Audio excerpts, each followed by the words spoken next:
Hello and welcome into the Boise State Game Pants Esports Arena all season long. On Mondays, we've had our NACE Collegiate Overwatch. We are finally into the NACE playoffs where Boise State is looking to make a bit of a run. I'm Michael Fisher, joined by Jacob Jem Palmer here to call all of the action. Kept you up to speed, Jem, and everybody else. Unfortunately, Boise State did not get the easiest draw to start this tournament. Opened up with Northwood, lost 3-0, so we will now pick them up in the second chance bracket, taking on North Texas. Looking to make a run down here, maybe sneak back into the grand finals or at least finish with a decent placement, because Northwood is never the team you want to see in the opening round of your tournament, Jim. Yeah, it's a really bad opening draw for Boise State, but we'll see how much of a run they can make in the lower bracket. This is double elimination, so the Broncos still have a chance.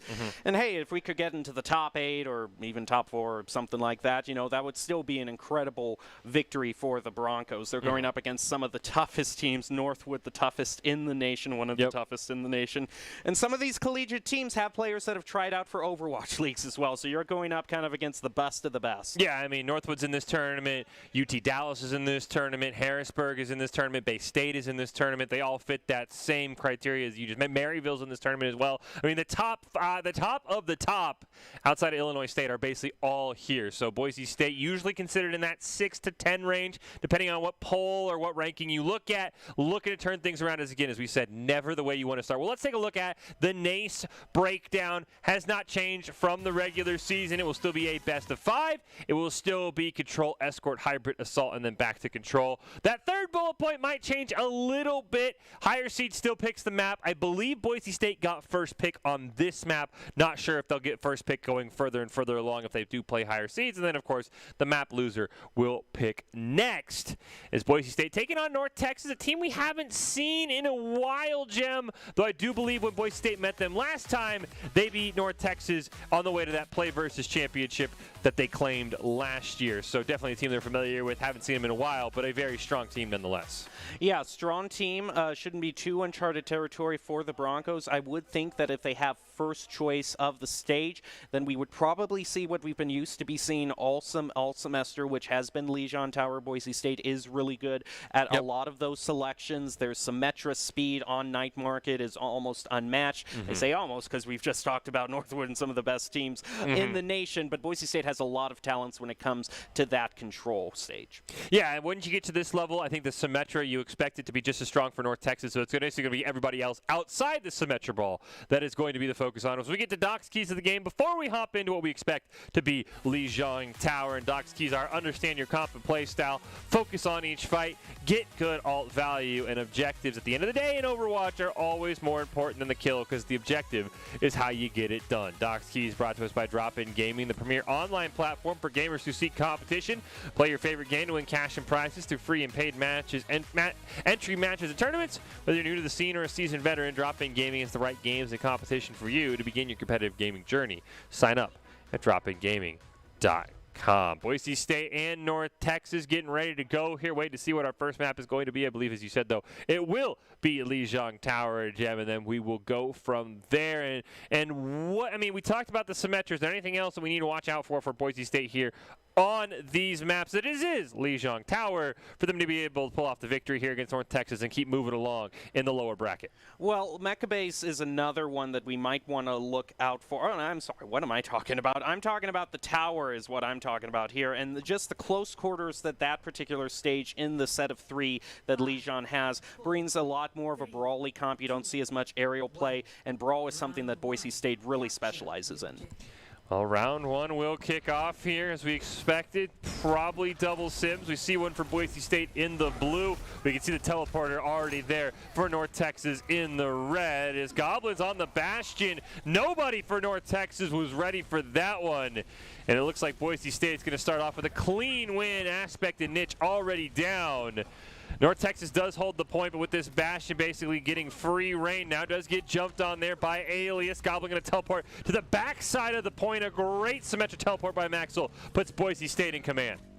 Now, one thing you're going to want to look out for North Texas is how good are they going to be at recognizing when they need to swap off a comp. A sim comp, you don't necessarily want to stick on the Symmetra after your first failed charge to the point. So seeing how North Texas deals with that, are they going to be stubborn or are they going to adapt to the situation that's now unfolded? Look at this teleport Maxwell setting up there. You know they probably want to get Goblin in on the back line.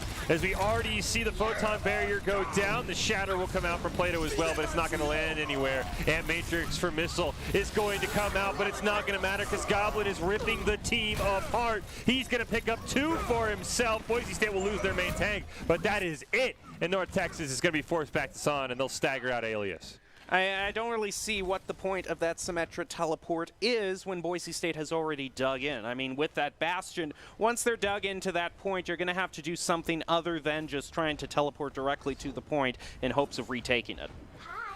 Still sticking on that Symmetra is Jaybird, but this time will opt not to go for the teleporter. They probably want to get a teleporter behind Boise State and look for a flank, as Boise State gets a great vertical teleporter there. Shatter comes out, going to land onto Maxwell. Tank form will be used, but nothing's going to stop Niche in the Flame Strike. Picks up a double, and Boise State just did not have an answer for that Photon Barrier Shatter combo. That was probably the one thing North Texas wanted to do. They wanted to split up the point, try to put the Bastion behind that Photon Barrier, really kind of unseat him, if you will. Gob's still sticking on that Bastion, which is a bit interesting to me, so we'll see how that works. Alias does get a reset kill with the Diva Bomb, actually able to get a second elimination onto Maxwell as well. Not sure what Boise State was hanging on the Amp for. Even down both DPS, they're going to throw the Gravitic Flux and the Amp Matrix. Kel will pick up a double kill, a double shatter will land from Plato.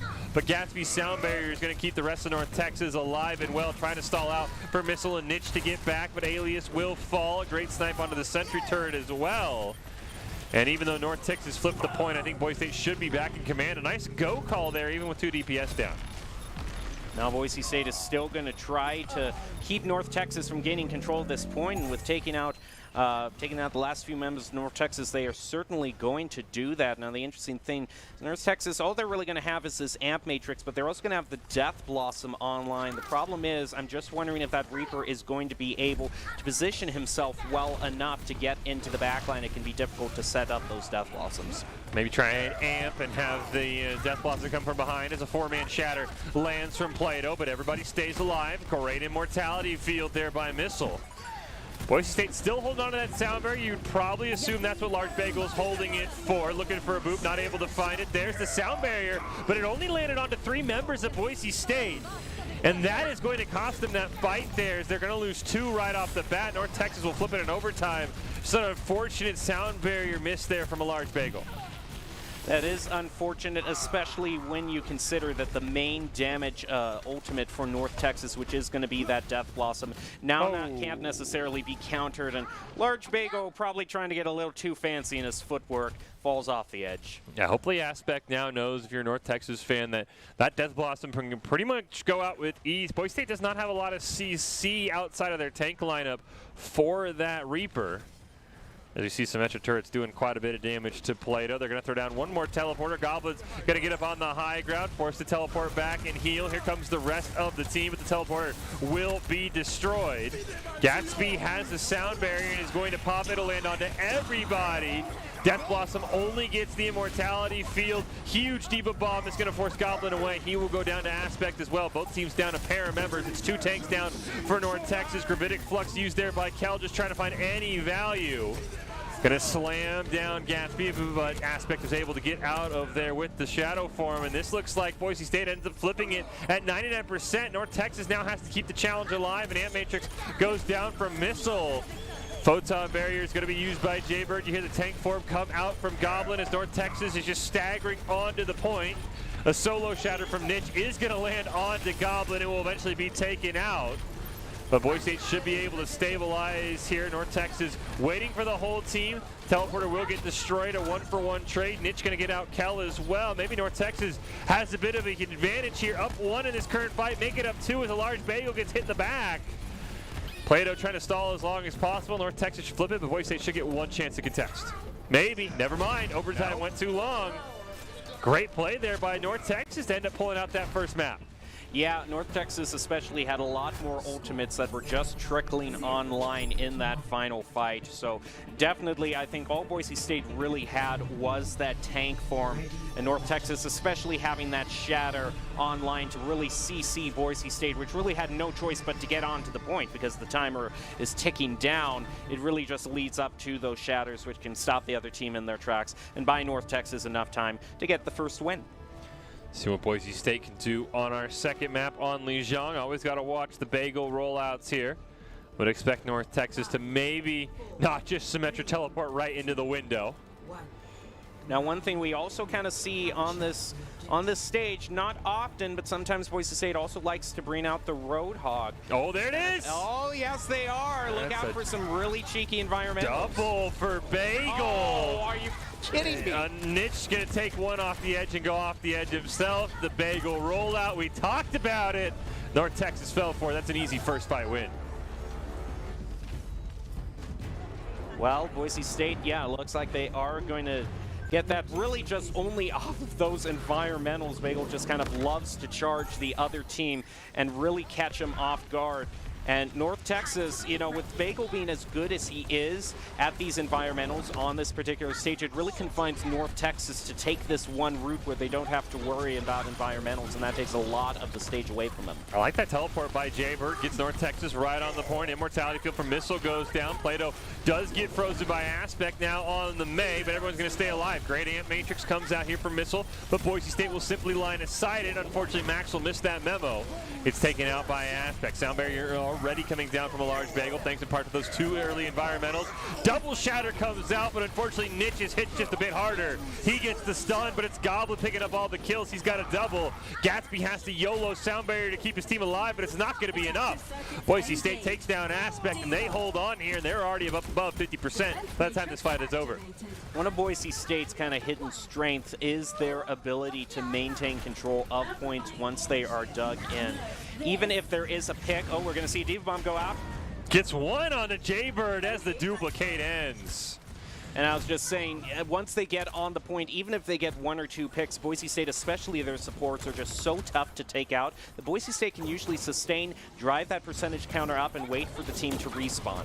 Yeah, Boise State probably gets this to 99% no matter what happens because of exactly what you mentioned. Even if they lose this fight, a large Bagel in particular is just so good at wall rolling around this inner pagoda, as we're going to see Kel immediately throw out the Diva Bomb. I think that was just a zoning Diva Bomb, wanted the reset as well, forced out the ice wall. Blizzard will come out. Photon Barrier going to be used, but Plato is the first one to go down. Alias will use his own Diva Bomb as we get dueling Photon Barriers. Hard to keep track of who's who, as Kel does get pinned against the wall, and Immortality Field keeps him alive, but Boise State is going to build this to 99% no matter what happens. Kel taken out of the mech will be eliminated as well, but North Texas already in a very difficult spot, 99-0, and the Broncos, even down a member, are not done fighting yet. Maxwell gets one elimination, and Amp Matrix from Chosen is going to go down. A three-man shatter from Niche and Plato will both land.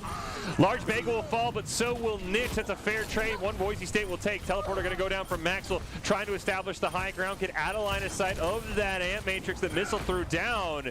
And Boise State is going to be able to pick this one up, force overtime potentially, as North Texas is already in stall mode. Overtime will tick down. I think Alias does get there. Never mind. What a huge boot from a large Bagel. We saw it at the start. We see it at the end. And we go to map 3 on Lijiang. And it's interesting because North Texas looked like they might have taken the point there. And the strategy they were using, so to speak, isn't unheard of. They're doing the simple, you know, kind of save all of your ults, press Q all at the same time. And, you know, each ult might only get one or two people. They're not going to be huge ults, but just overall, the ults are going to overtake Boise State. But just like it's simple arithmetic that kind of lends itself to that strategy, if the other team, in this case Boise State, is managing to get much better ult mileage out of just one or two ults, then ultimately that math is going to work against North Texas. If Boise State can manage to take out North Texas's pushes with one or two ults, then overall in this ult economy, Boise State's going to be looking much better. Kickoff map number 3. Curious what Goblin will bring out. It will be the Doomfist. You see up on the background there. Going to try and jump down onto North Texas. So Boise State's got to survive a 5v6. Here is Goblin looking for the flank. Burns Jaybird incredibly low, but an Immortality Field from Missile will keep everybody nice and healthy on North Texas' side. But Alias is the first one to lose their mech. Jaybird's health dropping very quickly. Aspect on the Doomfest is the first elimination for North Texas. But Boise State will lose Plato and Goblin in the same breath. And that means they're already down 1. Maxwell will even that up and even put the Broncos ahead and throw down a first fight and Photon Barrier. Walling off Boise State and keeping them nice and healthy there, as North Texas can't get any damage onto the back line for the Broncos. And Boise State gets the objective first. Oh, it looks like they might get a stagger. They do indeed onto Jaybird, who's way off trying to set up that teleporter. Instead, that's going to drain precious time away from North Texas. Again, they get staggered with Gob taking out Alias. I think the Baby Diva had never been really found for North Texas, and Alias might have got caught, as Alias will now be able to remech off the spawn.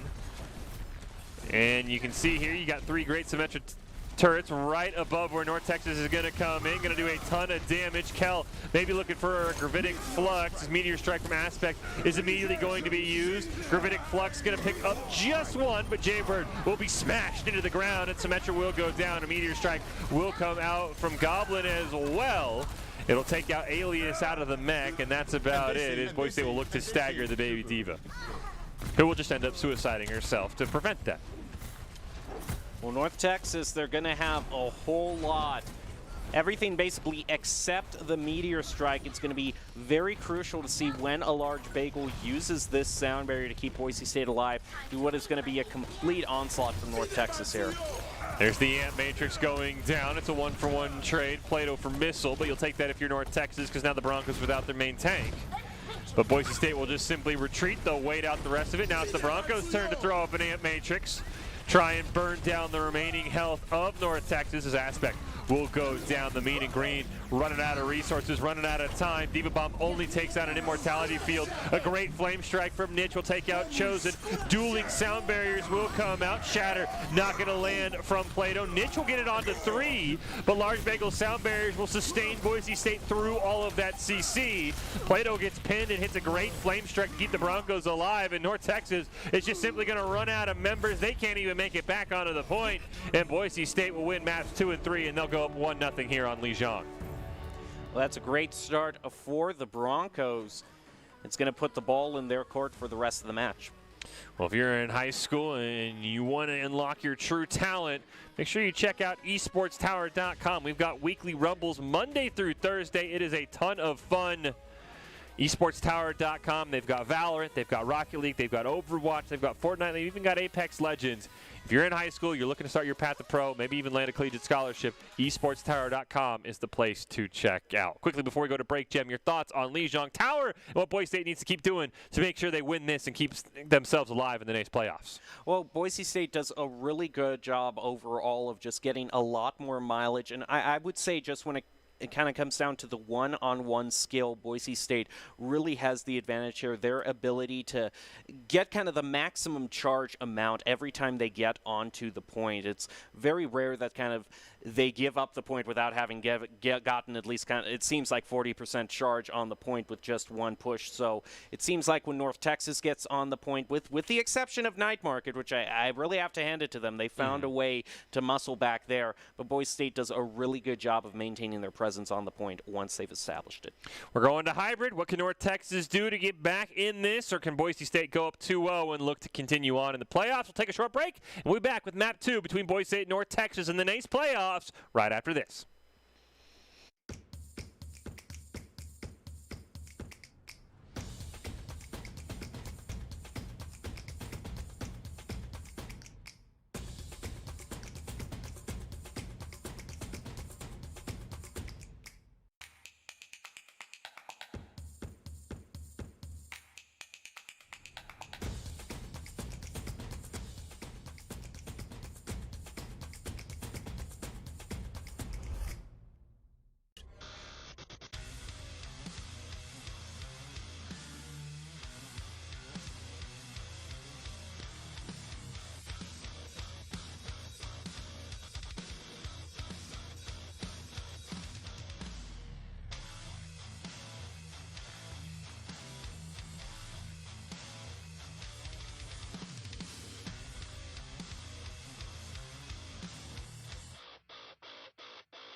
Visit NationalGuard.com to begin your guard adventure.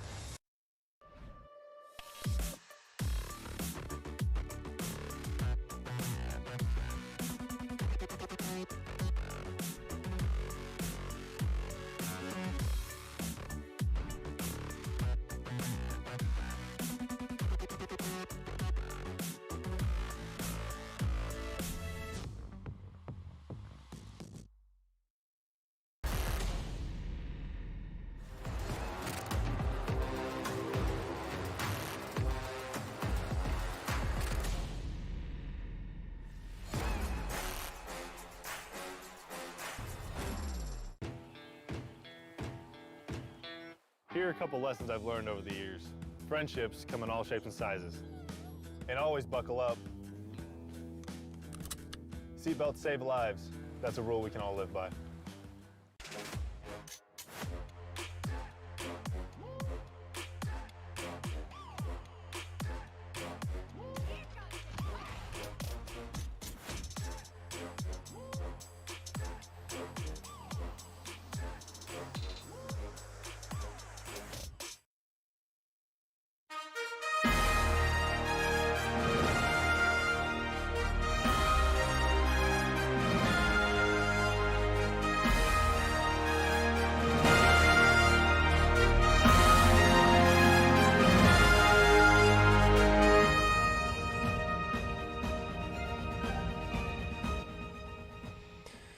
Welcome back into the Boise State Game Pants Esports Arena, watching our coverage of NACE Collegiate Overwatch every Monday, and now it's time for the NACE playoffs. Boise State with a loss in the opening round to Northwood, looking to make a run through the second chance bracket, taking on North Texas in an early win on Lijiang as the Broncos up 1-0 in this best of 5. We're now on to Hybrid Gem, and I've been told it's Numbani, the choice for North Texas, a map that we see sporadically, but it's definitely not the most popular hybrid choice. I mean, I know Kings Row is always up there, so interesting that North Texas has taken us outside of the Kings Row universe. And it's interesting for Numbani, if my memory serves me correct for this semester, we really haven't seen the second half of this stage. Boise State has usually been able to hold the team just at the first checkpoint. One of those reasons is just the high ground that Numbani allows the defending team to have can really allow for just really scary long-range heroes. Boise State has some great DPS players. I'm almost curious if we will see some substitutions. We might see Frost brought in,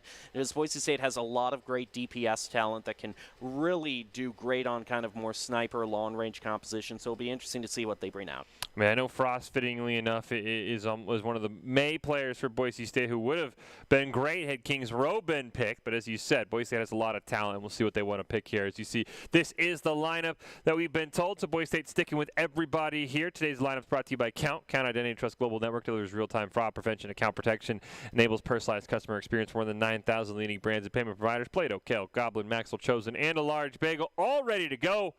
We'll see if they can go up 2-0 in the series and put themselves on match point against the North Texas Mean and Green, who again picked Numbani.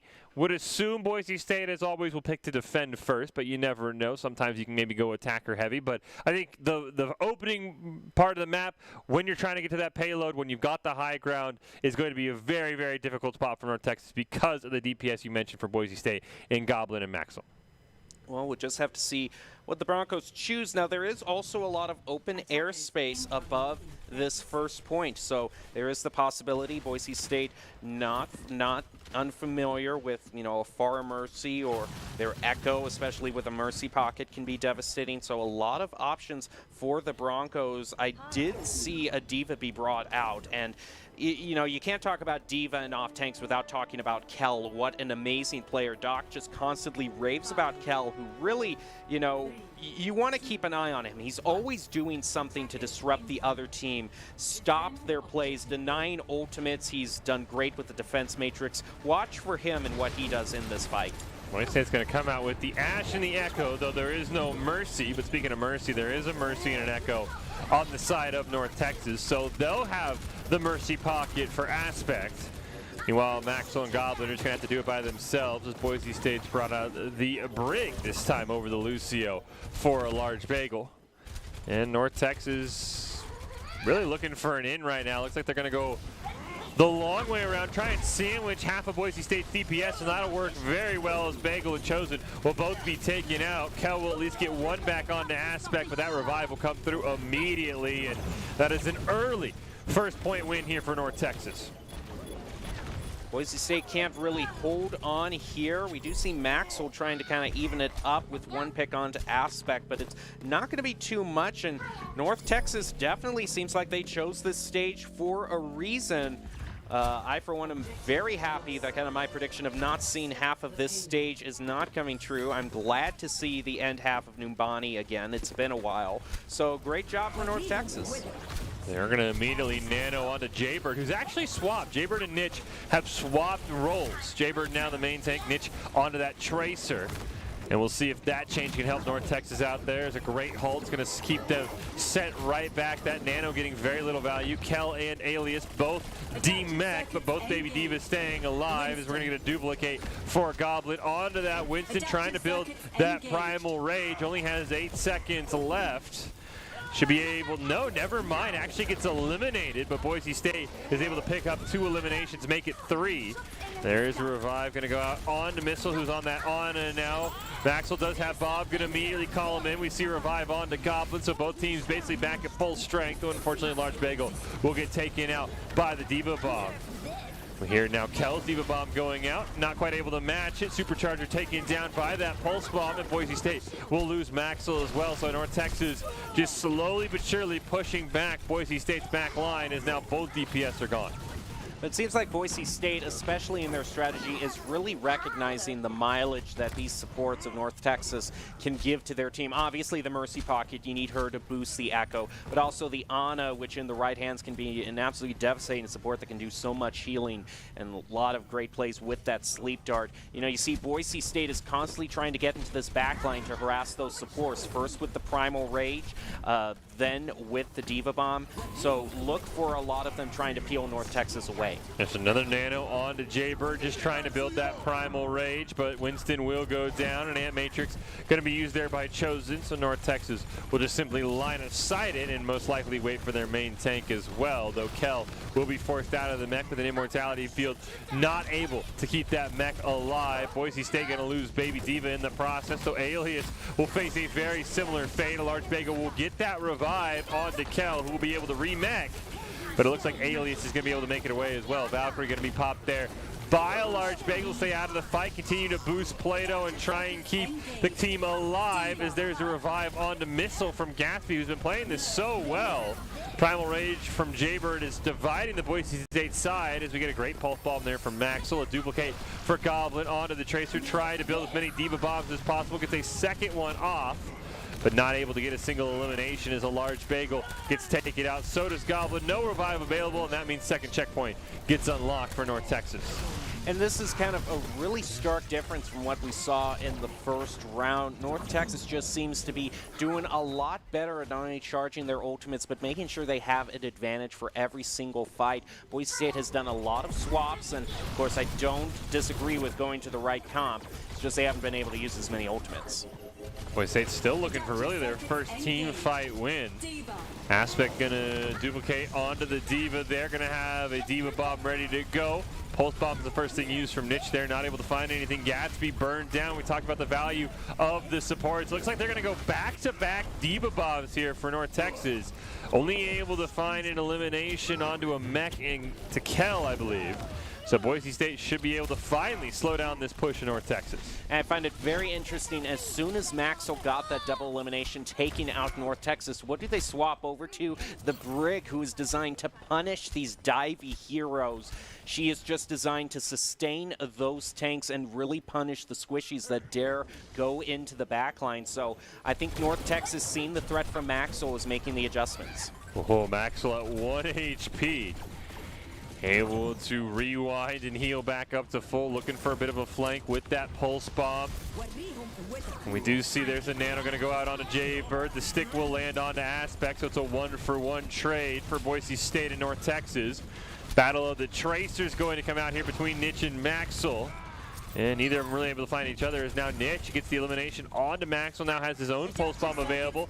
There's the duplicate for Goblin, going to go out onto the Diva. The stick will go out onto Plato, who has the Primal Rage available, but will hold on to it.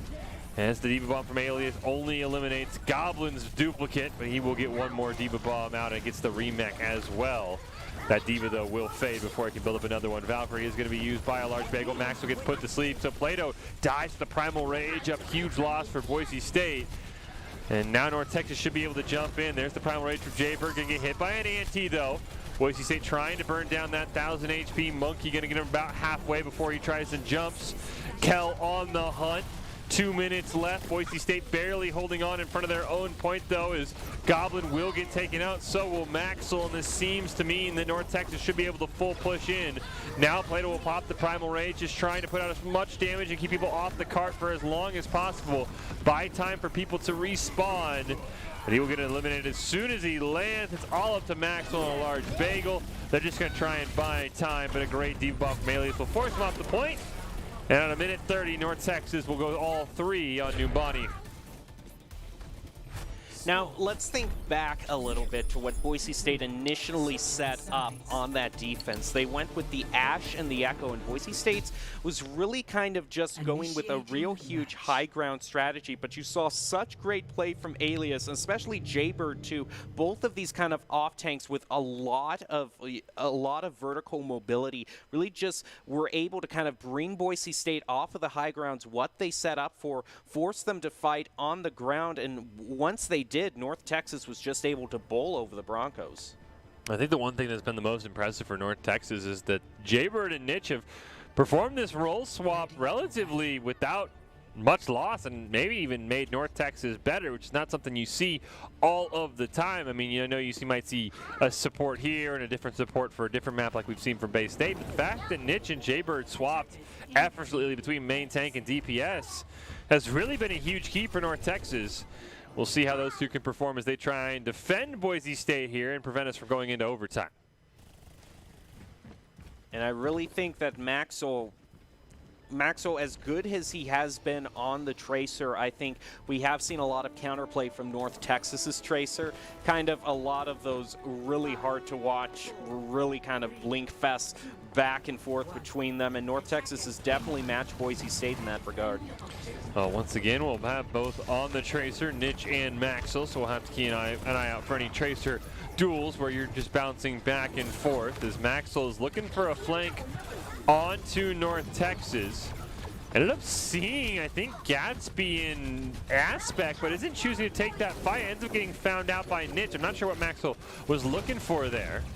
As those two Tracers will battle at it. It is Nitch and Max will go chasing each other off the screen. So far, Boise State has not been able to break this high ground that North Texas has. That Echo being boosted by Gatsby, just providing too much aerial support. As once again, these two are just going at it. Not the most action we've had early on. Nitch taking a little bit of damage. They're both able to rewind, heal back up to full. Nitch does get some help from Missile over there, so now Max will be forced to dive away. Nano is going to go on to Plato as Goblin and Kel finally pick up the first 2 eliminations of this map. Plato taking a ton of damage, but being able to be healed through. Aspect has that duplicate, beat Goblin by about 40%, gets the duplicate onto the Winston, and already has that Primal Rage built up and will be able to use it as Plato getting very close to his as well, but has to be careful, can't overcommit.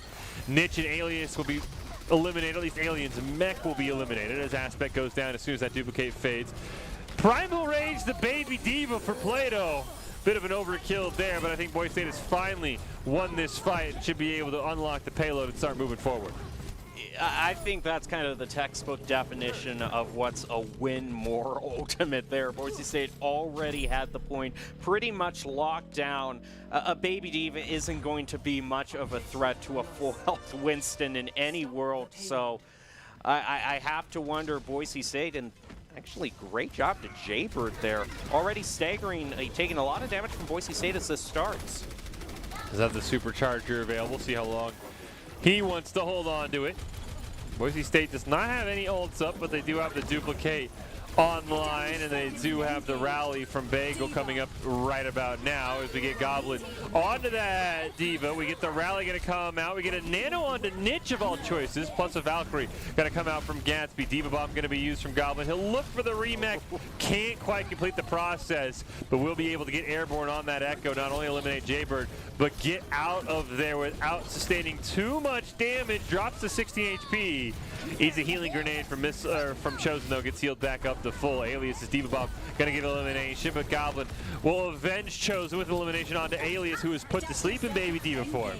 And now it's time for Aspect to pull off his own duplicate onto the Diva. Kel going to use it, not able to find any value with his Diva Bomb. Let's see what Aspect can do with his own Diva Bomb.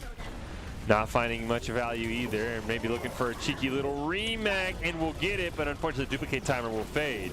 So neither of them able to find much value. Goblin and Aspect will both go down, so both Echoes will fall. A great pulse ball from Niche, killing the counter you talked about earlier, killing that Brig. And Niche gets a double kill, denying Boise State this second point with a lot of time on the clock. It's kind of like if you're playing Junkrat and you manage to hit a far out of the air, you know what I mean? Just getting that one play that kind of counters your counter has got to feel great for that Tracer. But Boise State, I'm kind of eating my words a lot here. Not only were we seeing the second half of Numbani, but Boise State, I was talking about their ultimate usage in Legion on Tower. It seems like that's completely turned on its head. Boise State is just using their ultimates as soon as they get them. They're not seeing a lot of collaboration or really ult management from the Broncos at all. Well, thanks to a nano and a duplicate, they're even able to hold on to the Primal Rage. Boise State will unlock the third point. They've got 3:55 on the clock, so a sizable lead over North Texas should we head to overtime. And we'll see what Boise State can do. It looks like North Texas only has the nano available.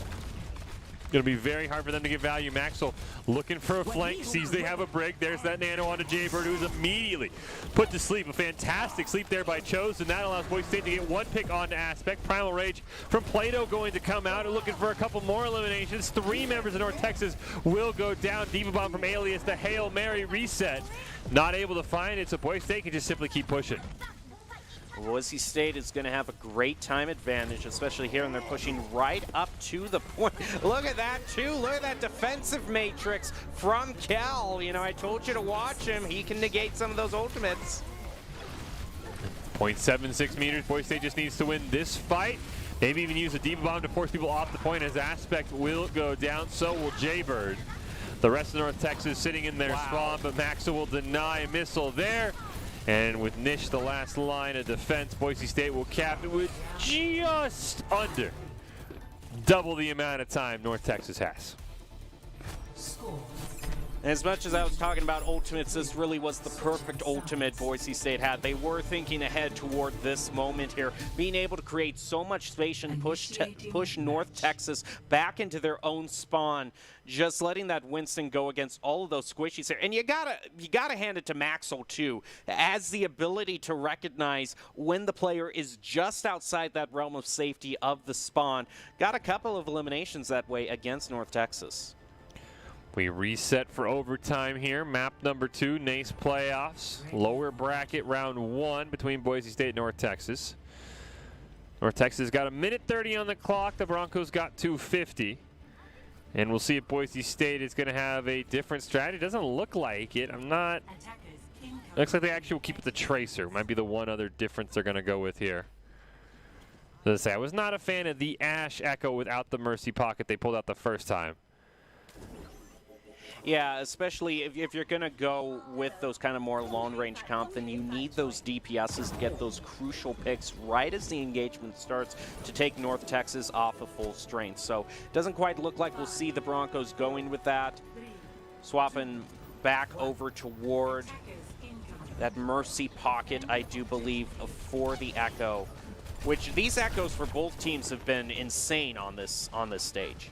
Neither team really changing up their comp too much. North Texas staying with the Mercy Pocket. Boise State sticking with the On a Brig, as Maxwell and Niche once again going to run right into each other, and they'll have a battle back behind the payload, as we see Plato taking to about 50%, going to be sustained up, but that will concede high ground control over to North Texas. But again, North Texas only had 1:30. They only have about 1 or 2 fights in them. And Boise State gets a much better start this time than last time, as Alias still just hanging at about 50%, finally going to be able to be healed back up to full.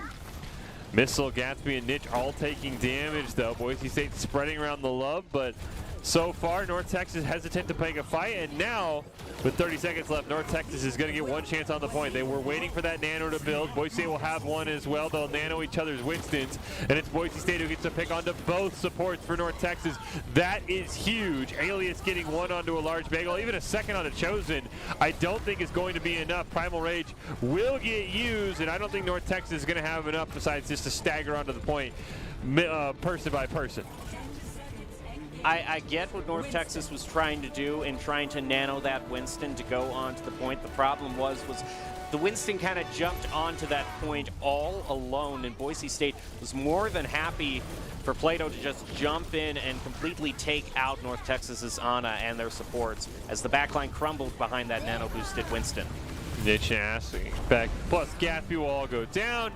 Alias not able to get back onto the point in time, so Boise State will just simply need one tick to go up 2-0 here in this series. Not only has it been really crucial for the Echoes, but the Winston play, especially Boise State, the ability for this particular character to have such vertical mobility on Numbani to really kind of fight over those high grounds. Those really have been kind of where the crucial fights have been taking place so far on Numbani. Is how well does the team who's attacking, how well are they able to knock the defensive team off from their perches? Can Boise State pull off a win here, or will we have a draw on Numbani? That's what we're about to find out. Looks like Boise State not going to change a single thing. If it ain't broke, don't fix it. And we'll see what North Texas can do and if they can hold on for 3 minutes without really losing a single fight, because one lost fight is all Boise State's going to need to do here to pick up the win. And one thing I'm curious about is we've seen kind of a real stalemate on the Battle of the Tracers. Both Boise State and North Texas, their DPSers are really good at harassing those other Tracers, and it just seems both of them kind of walk away from each fight wounded, ready to heal up. So I'm wondering if we're going to see an ultimate victor emerge here, kind of in the last chance. We'll see how well Boise State can take this point, but an interesting swap from North Texas. North Texas going with the double shield plus the Bastion. The Symmetra very interesting as well. Potentially to teleport the Bastion across as Maxwell gets underneath those shields and does a ton of damage, and also just basically gets halfway through the point because everyone on North Texas on the high ground.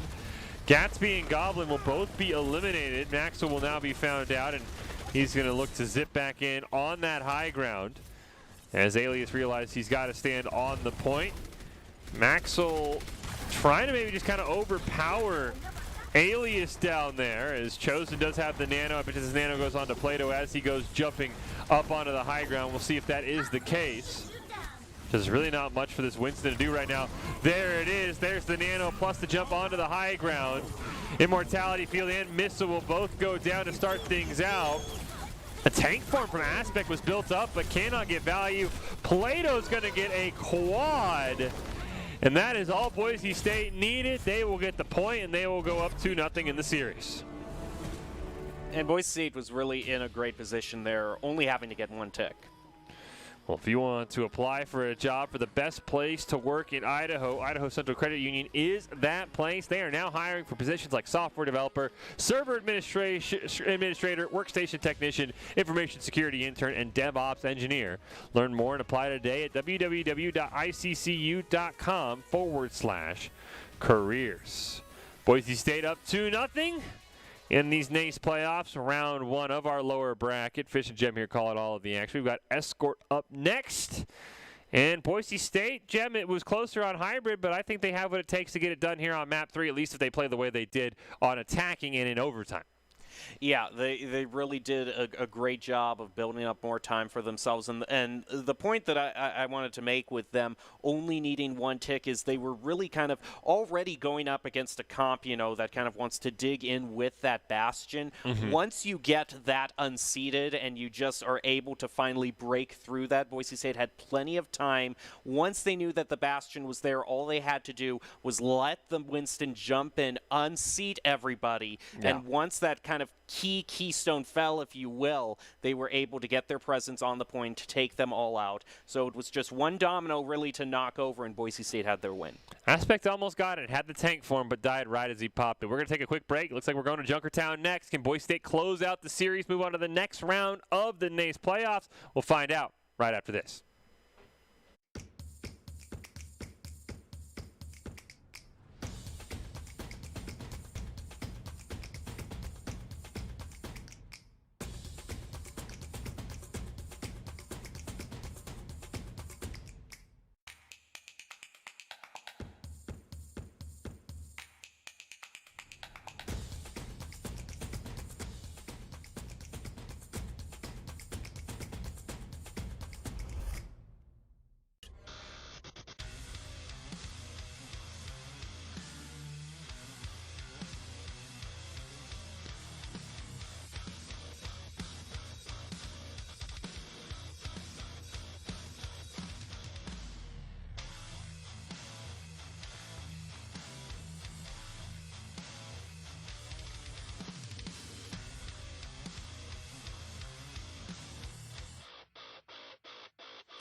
nationalguard.com to begin your guard adventure.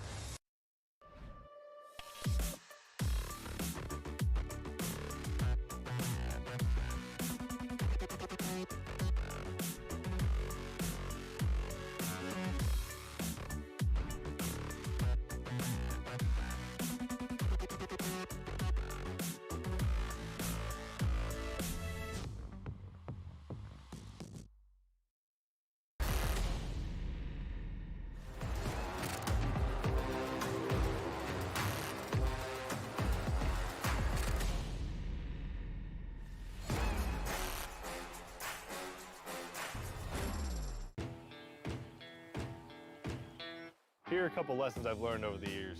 Friendships come in all shapes and sizes. And always buckle up.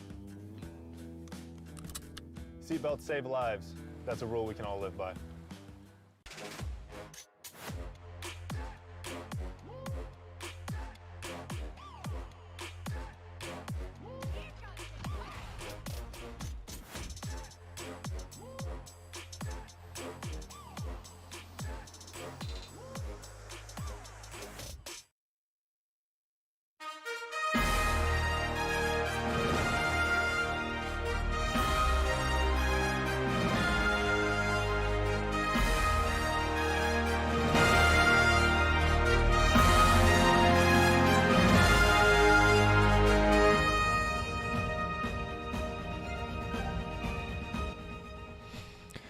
Welcome back into the Boise State Game Pants Esports Arena, continuing our coverage of NACE Collegiate Overwatch every single Monday. Boise State in the NACE Collegiate Playoffs. Unfortunately, lost to Northwood in round one, but looking like they might be able to turn things around here against North Texas. Fish and Gem calling all of your action. Boise State up in the series 2-0. They are on match point, Gem, and we are going to Junkertown here for potentially our final match between these two teams. Junkertown can be kind of a tricky stage to defend on.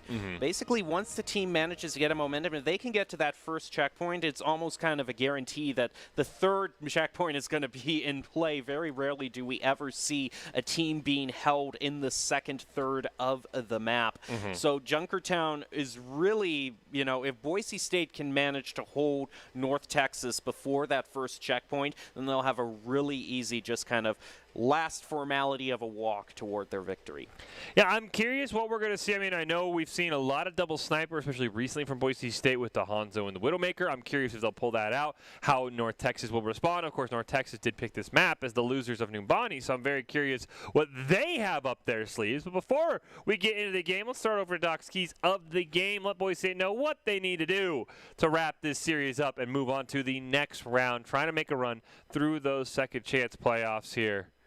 Or we'll just get right into the map. I'm okay with that, too. Boise State and North Texas. They're just keeping us on hold. We have no idea where we're going. We know we're going to Junkertown at some point, Gem, and we'll see what Boise State can do. A little rusty on defense, Numbani, but they turned it around, and we kind of saw what we saw. Boise State has been a second-half team, right? I mean, they kind of got dominated first map on Lijiang, came back, dominated the next two. Struggled defensively on Numbani, dominated on attack, dominated in overtime. I'm curious if we'll get that same dynamic here of Boise State has finally figured things out against North Texas, and we'll maybe kind of just roll through them. Early defense, early push. We're about to see those. We hop into the game. Well, you mentioned double sniper is something that we see here, and yeah, there it is. Called it out there. I was going to say something. Actually, it's going to be a double sniper, if you will. So double sniper squared, if you, I suppose. We get the first elimination onto both supports from those snipers. Oh, Maxwell. My goodness, barely saw the head of Aspect. Gets the elimination. Now, the payload has been pushing this entire time. Finally does get stopped by Plato and Kel, though Nitch right up in their face on this Hanzo. And once again, Boise State having some early struggles here, trying to shut down North Texas as Nitch and Missile will get another one. And just like that, Boise State, I don't know if they get back in time for a second recontest here. Yeah, this is kind of where the avalanche of Junkertown really starts. I don't think they go for a recontest here. I think they're going to set up in the second third of this map. And really, it just kind of shows North Texas, their DPSs definitely have the skill to kind of go toe-to-toe with the Broncos. I'm very curious what North Texas' decision was to have Niche main tank on Lijiang, because he has been phenomenal, maybe even one of the best DPS in this game, though we do hear Niche is going to be eliminated. But I'm very curious what that decision was, because this just seems like a better team with Jaybird in the tank role. We'll never know, however, as Boise State looking to spawn trap them here. Looking to hold that high ground, though the payload continues to push. Nice headshot there by Goblin. Has the Dragon Strike available if he chooses to use it, but for now, can hold on. Had some great play by Gob there. Doesn't look like North Texas is really going to open themselves up to any sort of stagger here. So they're ready to push forward as a team for this next engagement. Goblin's Dragon Strike, the only ult really up in the entire game right now. Infrared sight will be used as well. There's that Dragon Strike from Goblin. Forced out an immortality field from Gatsby that barely keeps himself and his support buddy Missile alive. They'll throw down that Amp Matrix, but it's Gatsby the first one to go down. Plato, unfortunately, will join him. Gravitic Flux going to be used now on the remaining members of North Texas and Boise State. You just had to eat your words all night, Jam, as we're seeing some great, I mean, they still have 4 minutes left, so some great second point defense here. Yeah, I don't really know what the point of me making any sort of predictions. The only thing we've gotten right is the double sniper, which both teams have brought out. So that's really the only victory we can count for ourselves. Infrasight comes out there from Maxwell. Goblin taking a bit of damage. Now it's Niche's turn for a Dragon Strike, but surprise, surprise, Goblin is now only 3% away from his second. As the Gravitic Flux from Alias will come out. I don't think it managed to land on a single member of Boise State. Rally is going to be used. Double Dragon Strike will come out. But Niche will be the one who picks up the double kill there, as Rally from a large bagel was not enough to keep him alive. There's an Ant Matrix from Chosen to try and help Boise State. A nice halt used on the Plato and company up on the high ground with Plato's Supercharger still rolling.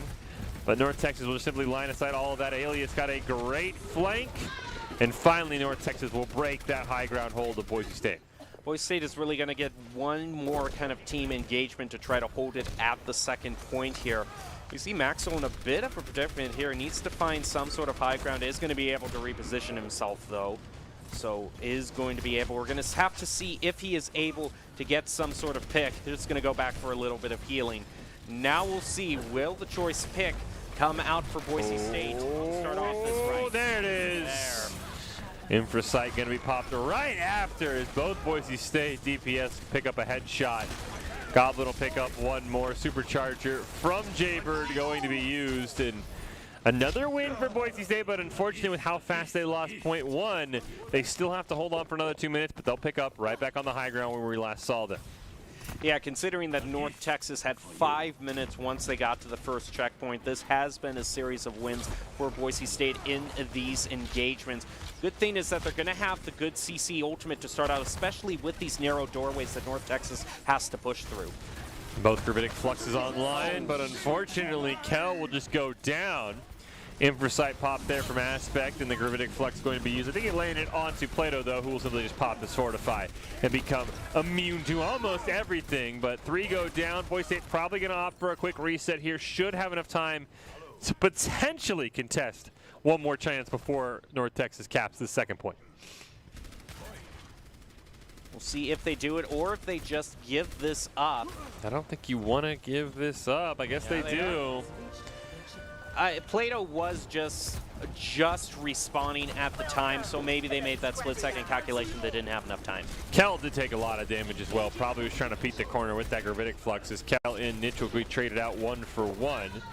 Plato will go down as well thanks to the Ant Matrix boost from Gatsby, but Max will answer right back with elimination onto the Widow. So both teams down a pair, and as we get closer and closer to the spawn, that gives Boise State more and more of an advantage. Yeah, Boise State is going to have a little more of an advantage in terms of respawn. See another Dragon Strike thrown out there by Gob. Trying to push North Texas or at least split them up. Let's get a headshot onto Aspect, the first one to blink here in these almost mirror matches. Basically Zenyatta and Brig, the only difference is Aspect now on the Tracer, and Boise State does not care. Change is good for them. They will pick up an easy 4K there, and once again send North Texas back as the mean and green start to run out of time. Yeah, Boise State is going to have to defend for 2 more minutes here. They have managed to charge up a lot of ultimates, but North Texas has been just as good at Boise State with these gravitic fluxes. So it's going to see, and Boise State looks like they might have been setting themselves up there, just waiting for North Texas to push through. Headshot on the missile. There's another great Dragon Strike by Nitch, who gets another elimination. Goblin will look to answer that with a Dragon Strike of his own. Kel just can't dodge the gravitic flux and will get slammed back down to the ground by Alias, and that's going to open up a push here for North Texas, who is going to make this a very, very difficult win for Boise State if they do not 3-cap. And Boise State, very unfortunately, they're spending the supercharger as well from Plato, so they aren't going to have that damage boost available to them. Or crucially for North Texas, though, they're going to be able to have that transcendence, so they're going to be able to stall on point for a lot longer, which can be very crucial as they're getting close to the end here. Aspect will get eliminated. A rally's going to come out from a large bagel, plus a gravitic flux will come down. There's a transcendence and an immortality field coming out from North Texas, but it's not enough healing to keep Nitch alive. As soon as that transcendence fades, Jaybird and Alias will be immediately eliminated by Boise State. Now North Texas will have 30 seconds left for one more fight. And there is enough space. The roofs are high enough for Maxwell on this Echo to do some real serious damage, especially since it gives you so much mobility between both levels here. It looks like North Texas, their Tracer's in a bit of trouble. Aspect trying to get away. This would be a huge stagger if Boise State could find her, but I don't think they're going to be able to. She's got a sliver of HP and makes it back to her team in time. So we'll get one more full 6-on-6. Boise State's only got one ult. North Texas has 3 with the Dragon Strike on the way. Pulse Bomb goes out, not able to find anything. There's a Dragon Strike from Nitch. Will he get value? The answer appears to be no. As Jaybird goes down, Gatsby throws down the Ant Matrix. Boise State, though, not going to be able to stop the cap, so with 0 seconds on the clock, North Texas will guarantee at least a glimpse at overtime. It's going to really depend on how well Boise State can push through here. Will they be able to match the speed at which North Texas took the first checkpoint? And I really wouldn't be surprised if we have seen kind of the mirror matchup nature of this whole series continue here, because it seems North Texas and Boise State aren't changing too much between each other. They're mostly choosing the same compositions and then just kind of letting the skill between them decide. Biggest thing Boise State has to do is if they can cap all 3 points and force overtime with more than a minute on the clock, North Texas will not get that minute time bonus, which would basically mean all Boise State has to do is play attack. So I'm very curious to see how fast Boise State will go. As you said, they've got to capture that first point as quick as North Texas does. That is the first thing Boise State's got to do, because North Texas, I think, had north of 5 minutes left. The one thing, though, is that Boise State was able to defend pretty well in this second third here. So yeah, even if they lose 1 or 2 off of the first checkpoint here, the fact that they made it up in a part of the stage that I would have least expected them to make it up on defense means that they can probably afford 1 or 2 losses time-wise if the main kind of general trend of the second part of this map not really being much of a factor plays out for Boise State. Let's see if either team wants to make any swaps. Does appear we got a bit of a swap coming out here for North Texas. Aspect is actually going to be on the Sombra, which, seeing that will force Maxwell to drop over to the Tracer now. So those will be the only differences between the two teams. Both of them going with those sort of shifty backline heroes, as Goblin gets the first elimination on Jaybird, and it almost looks like deja vu as Boise State is just simply pushing right along. As we see Aspect looking for somebody. Maxwell did a great job hunting him down. Has to teleport away, though, to safety as they run right into that brig of Gatsby, who takes a ton of damage. But a large bagel will be the first brig that is destroyed. But it's in Doc's keys there, North Texas. The objective is more important than the kills. You got to turn around. Plato is just riding this payload almost all the way. A fantastic haul. Going to get it within 3 meters right off the bat. Now the rest of North Texas will turn around. Plato will be eliminated, but so will Aspect. Chosen can throw down an Ant Matrix, but it's right into a gravitic flux. And that will just simply eliminate the immortality field from both members of the team. And it looks like finally North Texas will win this. Almost thought Boise State was going to get a cheeky first cap there. It is kind of the main weakness of this double sniper is you can't necessarily stay on these high grounds for too long. You want to be able to get your pick, but not afford the other team so much space as to be able for them to push to the checkpoint with almost no sort of opposition. Maxwell got a great pick there starting off. Goblin dropped the Dragon Strike as well. We get an Ant Matrix from Missile coming out. The rally for Gatsby is available as Maxwell will get taken down. Gravitic Flux from Kell is going to come out, does pick up Missile, and a great 5-man EMP from Aspect will cancel the slam down there. And now we get a Dragon Strike from Niche that's just going to rip apart Boise State as soon as that EMP fades. And Boise State is in serious trouble here of even getting us to the first point, let alone overtime. Yeah, it really is kind of a story of Junkertown. Either it goes to the third point or the team is held at this first checkpoint. And Boise State really is going to have 2 more chances really to get to this first checkpoint and at least start some sort of momentum rolling. Looks like Maxwell actually might be swapping. Maxwell is going to swap back to the double sniper, but this time it'll be the Ash instead. Supercharger going to be used there by Plato. Great pick by Goblin, making a second one for Goblin on this Hanzo. Immortality field going to get used there. Goblin will take care of it as well because why not? Rally will get used and Boise State will finally find a way in with 60 seconds left. They won't have nearly as much time as North Texas, but they'll still have a chance.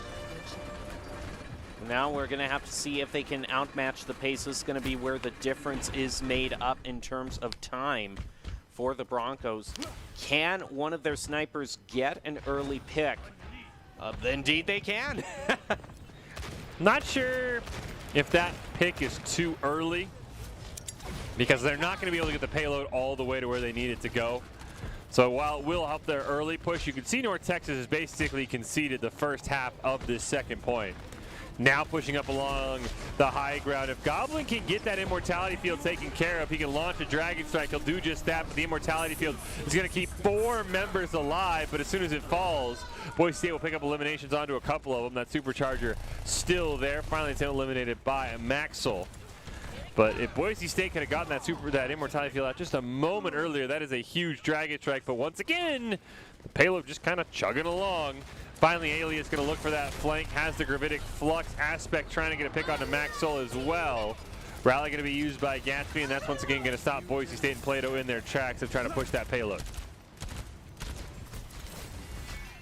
Now really the only thing Boise State is going to have, actually they're going to have the Gravitic Flux online here, very close to getting that pick on to Aspect, which you got to watch out for that EMP again. That got great mileage against Boise State last time. And Boise State does not really have an answer for that EMP either. As Goblin gets taken out, you just basically have to ult first and hope you can stay alive. As you can see the high ground that everybody from North Texas is hanging out on. A great dynamite from Max. So there's the kill on to Aspect. That should be go time for Boise State. There's no EMP alive. There's the first start. Bob's going to get called in. Gravitic Flux will be used by Alias and Ant Matrix on the other side, trying to burn down as we get a Gravitic Flux in return. Dragon Strike from Niche going to come through there. Doesn't quite land on Boise State, who's on the opposite high ground. And Maxwell's going to finally pick up a double kill. Aspect back in the fight. Ships the EMP, but it actually doesn't land onto a single member of Boise State. That is a huge ult miss for North Texas. And that's going to be Boise State getting to the second point. And now going to have about 2.5 minutes to get all the way there and get us to overtime. Which it is doable, like you said at the earlier here, Fish.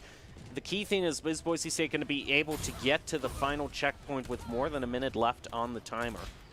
Well, the first part would be getting to the payload. I know. That's kind of all rushed forward there. No one there. I guess they're waiting for Plato off the respawn to start pushing, which has basically been Plato's job this entire map, as Goblin will be the first elimination. So Boise State already down 1. And make it a second is chosen, will be eliminated. So Boise State will just try and push this payload as far as possible, then reset for another fight. As Niche will be eliminated. Kell can't quite make it back though. Gob is going to be using this Dragon Strike, pushing it out, just trying to make some space for Boise State to get back on the payload here. Definitely feels like if Boise State is going to get this, we're going to have double zeros on the clock for both teams as Bob gets called in. will be a burn down with that supercharger available. North Texas able to get that damage boost and really just farming alt charge. And we'll see what Boise State wants to do. Is there's already another Dragon Strike up for Niche. And it's going to come out right now. Luckily for Boise State, I think they'll dodge a majority of it. Supercharger going to be used there by Plato, as Kell, unfortunately, will be the first one to fall. Immortality Field from Missile gets taken out, but Boise State can't quite find an elimination. Finally, they get one on a Niche and one on an Aspect. Both DPS down for North Texas. That should be go time as an Ant Matrix comes out as well, and Boise State can start shoving this. Max on the payload to try and speed it up, but it looks like now everyone will run away. Great job for the Broncos there. It's going to be crucial here is that North Texas doesn't have that CC ultimate quite built up yet. Boise State is just a little bit ahead in the ultimate charge.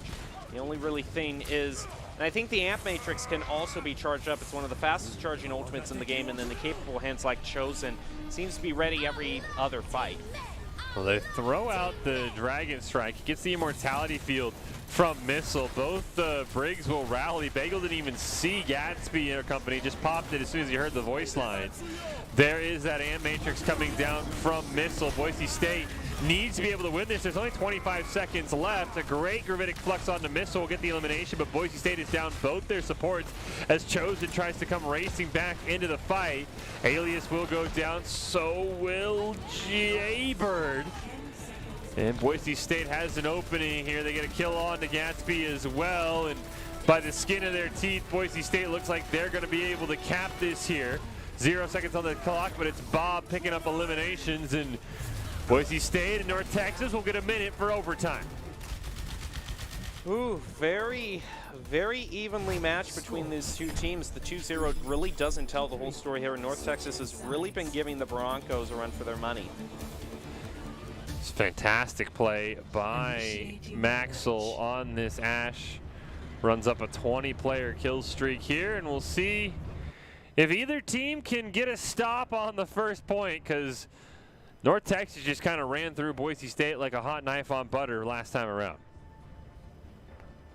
We'll see if we'll have any interesting swaps over here. It seemed like North Texas caused a bit of trouble when they swapped for Boise State, when they swapped over to the Symmetra. So the main thing that we've been seeing, though, in terms of swaps is just that one DPS role. Do they want to go with a double sniper or a single sniper? That's really been the only thing that we've seen varying between. And right now it looks like Boise State's going to stick with the double sniper. See what North Texas wants to come out with. You know what I just thought, Fish, is the one thing that could decide it for Boise State is indeed just Plato being on the point. I mean, North Texas was completely unaware of how far Plato was pushing the payload when you have only 1 minute to get it as far as you can. If North Texas doesn't pay attention to the payload like they did the first time, that could be the thing that decides it for Boise State. Potentially. I think North Texas might have gotten a cap in a minute last time with how fast they ran through. The only difference from our first time around is it will be Maxwell on the Ash instead of the Widowmaker. And Aspect is back on that Widowmaker and gets eliminated by Goblin. That is a huge pick when there's only a minute left. Niche barely staying alive. Would have been a huge pick. That payload still pushing in 30+ meters. Aspect gonna swap over to the Genji. Maybe looking to deflect a sniper bullet or two from the Ash or an arrow from Goblin. As we're down to the last moments here, Maxwell gets eliminated by Niche. That is a huge pick for the payload to keep pushing. Boise State really doesn't have a great answer. Niche picks up a second elimination. Boise State is going to need a miracle Dragon Strike here as the rest of their team's been wide. I think North Texas gets a first point here. Boise State, I think they're going to have just enough time for one more recontest here. We will see. It's going to be very close. It might not be able to make it through North Texas. Yeah, I think a great accretion stun onto Kell is just going to deny that.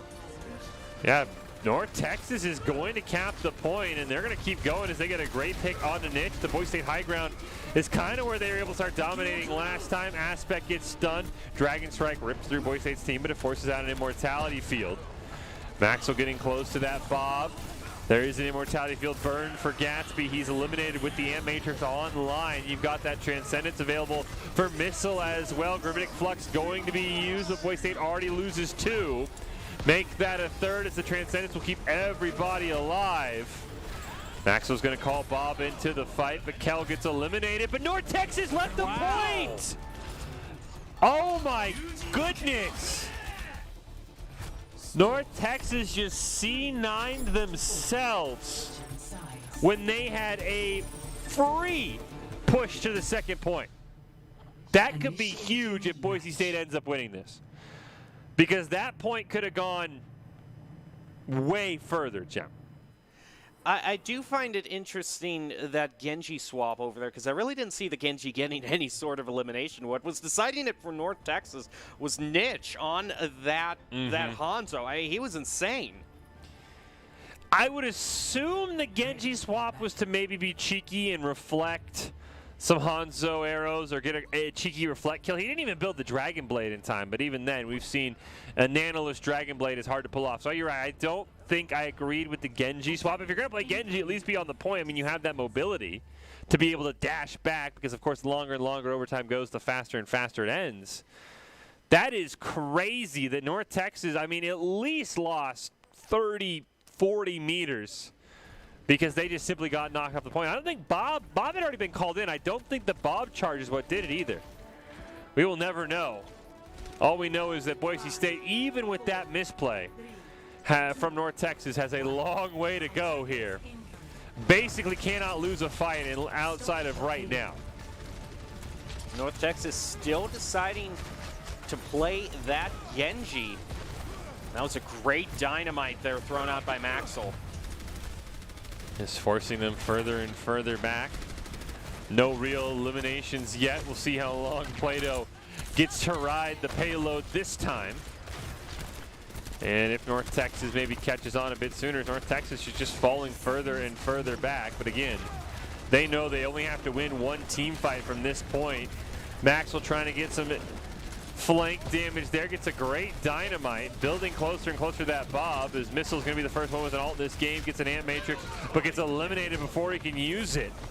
Jaybird will go down as well, and Boise State is actually going to push, I think, faster than North Texas. They'll actually get to the first point as time expires. Not that they get a time extension, but not bad. We're just going to have to see how much more disciplined Boise State is in staying on the point here. The crucial thing, though, is that they have managed to charge their ultimates up a lot faster. They're going to have the Gravitic Flux, and they're also going to have Bob available. Whereas North Texas, they might be able to get the Dragon Strike mid-fight, but if already some of their members are picked off before that charges, or if Nitch is picked off, Boise State has the win. Oh, Maxwell's going to go for the cheeky Bob flank. Going to knock everybody up in the air with an insane Bob Dynamite combo. Gravitic Flux will be used. North Texas, it's all up to Aspect to try and hold on. He cannot. What a play by Maxwell, and Boise State will be able to pull off the victory here. Could have kept going further, so I don't know what would have happened had North Texas not C9 themselves. But the Broncos will defeat North Texas, and they will stay alive here in the second chance side of the NACE playoffs. Yeah, we'll have to see who they have next. A lot of familiar faces. Boise State has faced off against a lot of these teams, so we'll see how they can start their return journey back toward the finals. Well, before we get to that next opponent, don't forget that the Idaho Army National Guard is a proud supporter of Boise State Esports. The top 5 plays that you see at the end of every broadcast are brought to you by the Idaho Army National Guard, who invites you to take your impressive critical thinking skills into real time. More than 10 jobs offering a $20,000 bonus and your degree of choice paid for. The Idaho Army National Guard is the best team out there. Reach out on Twitch at iGuard Gaming. We'll take a quick break. We'll come back and find out who Boise State's going to be playing and if they can continue on. Again, lost to Northwood early on, dropped down to this second chance bracket. Close game against North Texas, but a 3-0 nonetheless. We'll take a quick break. We'll be back, find out who Boise State is playing and more right after this.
NationalGuard.com to begin your guard adventure.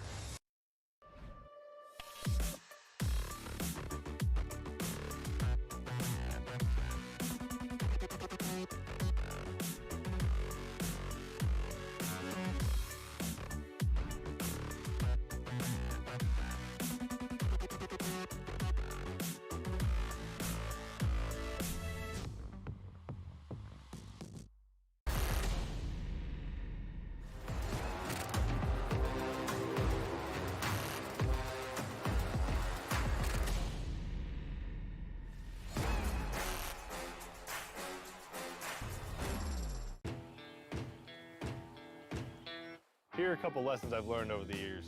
Friendships come in all shapes and sizes. And always buckle up. Seatbelts save lives. That's a rule we can all live by.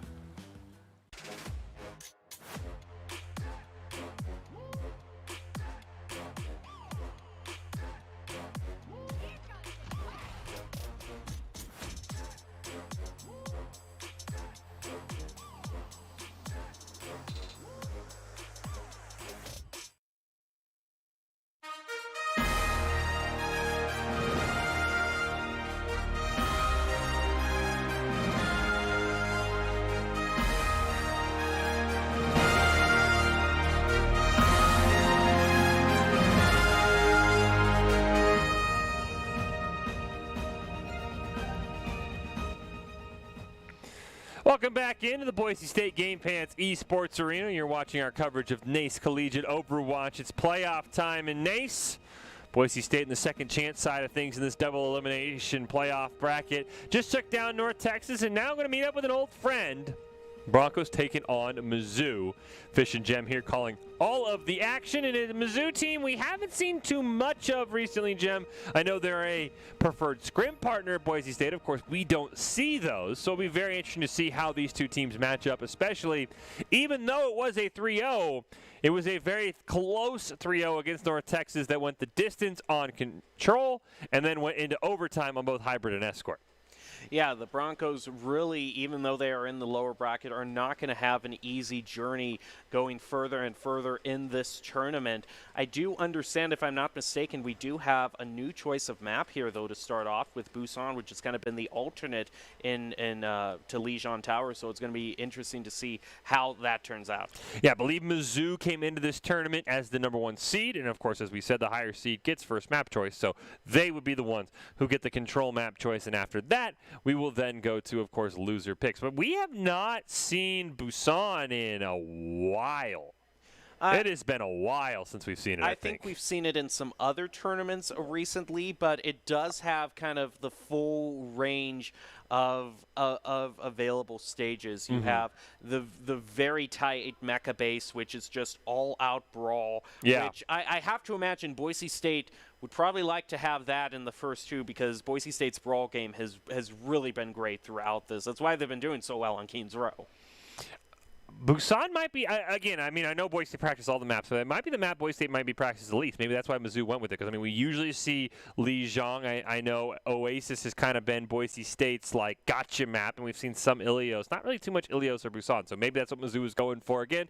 Mizzou, #1 overall seed coming into this. Boise State, I think, was the 7th seed. So, as we said, higher seed gets choice. So, before we get into it, though, let's take a look at exactly how everything's going to go. Same rules from the regular season for NACE. It is a best-of-5. We'll go control, escort, hybrid, assault, control. Again, I lied to you on the third bullet point there. Boise State is not going to pick the first map as the higher seed. That is Mizzou, and they picked Busan. And then after that, our loser will choose the rest. And, of course, the map winner will then choose to attack or defend first. We also get stock keys to the game. Understand your comp and playstyle. Focus on each fight. Get good alt value. And especially for North Texas, as we just saw, the objective is more important than any kills once you get to those payload maps. You never want to lose an overtime game because you C9'd yourself. Drop-In Gaming is the premier online platform for gamers who seek competition. Play your favorite games to win cash and prizes through free and paid entry matches and tournaments. Whether you're new to the scene or a seasoned veteran, Drop-In Gaming is the right games and competition for you. To begin your competitive gaming journey, sign up at dropingaming.com. Boise State and Mizzou, second round of the second chance finals here. Second chance bracket in the NACE Overwatch playoffs. Getting ready to go between these two teams, see what Boise State can do. Again, have not seen really, I don't think, any against Mizzou in Overwatch in any regular season game, Jem, but I know Boise State has been scrimming them for a while, so these are two teams that are definitely off-stream very, very familiar with themselves. Yeah, you don't necessarily need to do too much scouting out there if this is a team that you regularly fight with. So I'm going to be most curious, though, to see what we start out on. We're going to start out, at the train station, and we're going to start out on Shrine, or are we going to start out on Mecha Base? As you said, Mecha Base probably favors Boise State because their brawl has been fantastic. And again, we have not seen much Busan, so I don't know what comps Boise State would want to run. I know Train, you could potentially maybe pull off an early Symmetra, at least to get up onto the high ground. I'm very interested to see. I think this is a great pick by Mizzou. I mean, we talk about all the time, making teams uncomfortable, fighting where they can be unprepared or when you have the advantage, and this is a textbook pick by Mizzou. Again, we don't know if they've scrimmed on it a bunch. I'm sure they have. Boise State is well-versed on all the maps, but at least from what we've seen, Jem, this is a fantastic pick. It looks like we are going to start off on Train Station here, and this really can be a map that has a little bit of everything, but especially we're going to see how Boise State, they were very content to run double sniper. I don't think they'll do it here, but they are content to bring out a sniper or two here, and you do have that high ground there that offers a great vantage point for any sniper, so I wouldn't be surprised if Boise State decides to do that. Well, Symmetra teleport in, and they'll also have a Sombra as well, though you can see the Symmetra ran back to base and did swap for the Broncos, and it ends up being a Tracer Symmetra for Boise State. Mizzou answering with a Soldier for Jaza. Have not seen too much Soldier recently, so an interesting comp here for the Tigers as control point unlocks, and we'll see what Boise State wants to do. Pace taking a ton of damage with that Orb of Discord. Basically just gets eaten alive by the Boise State spray. Maxwell and Raggy in another insane Tracer brawl. We've seen quite a few of these already tonight, and looks like Boise State just uncontested going to unlock the point. The interesting thing about Chosen is he is so good on the Zenyatta. He's almost kind of a sniper in his own right here, so you're going to want to watch out for some picks that you really aren't going to expect out of nowhere from Chosen. Yeah, the pseudo DPS, as you said, the pseudo sniper already has that Transcendence built up and ready to go. Not too many picks. Boise State is very low. Kell's going to get demeched, though Maxwell and Chosen will both pick up eliminations onto the Mizzou DPS, and that's going to make things a lot harder for the Tigers. Is with that Orbit Discord, Clairvoyant barely sneaks out alive. And Boise State will just simply build up percentage. Oh. Unfortunate there. Kel is going to be eliminated. That is Mizzou's kind of green light here. The good thing is they're also going to be able to sustain a little with that Transcendence. We'll see if Chosen decides to try to drag this out, maybe try to get Boise State a little bit more percentage here. That looks like what it's going to do. Well, unfortunately, got caught on the stairs, so even with a nice 6-man EMP, they get a bunch of eliminations as well. Mizzou did flip the point. I don't know how much that will matter, but just a little behind, I think, what they were planning to do, as you mentioned, which was jump on the point with the Transcendence, stall it out. So Mizzou will get 20% almost. Just imagine, Boise State could have almost been up at 70. But the thing is, Boise State had to spend just about everything to get that point back, and Mizzou is going to have 5 ultimates here, start out with the rally, put themselves off with a lot of momentum here. Can't even see him when they pop that rally. We'll see if Cabby's able to. It already fades before Mizzou can even get on the point. A little preemptive there. Minefield is going to be used by Pace, who's in on that back line of Boise State. Mizzou now looking to flip it, and this time we'll see Kell able to get there. No, once again, Boise State just a tad too late on the stall. Well, the good news for the Broncos here is that they have enough time here that they can, go into this next engagement, not necessarily intending to take the point here. They can go into this to get a little bit more ult charge, maybe see if they can't burn an ultimate or two off from Mizzou before they go for the final take here. Mizzou has 4 ultimates available. Boise State just sitting on 1.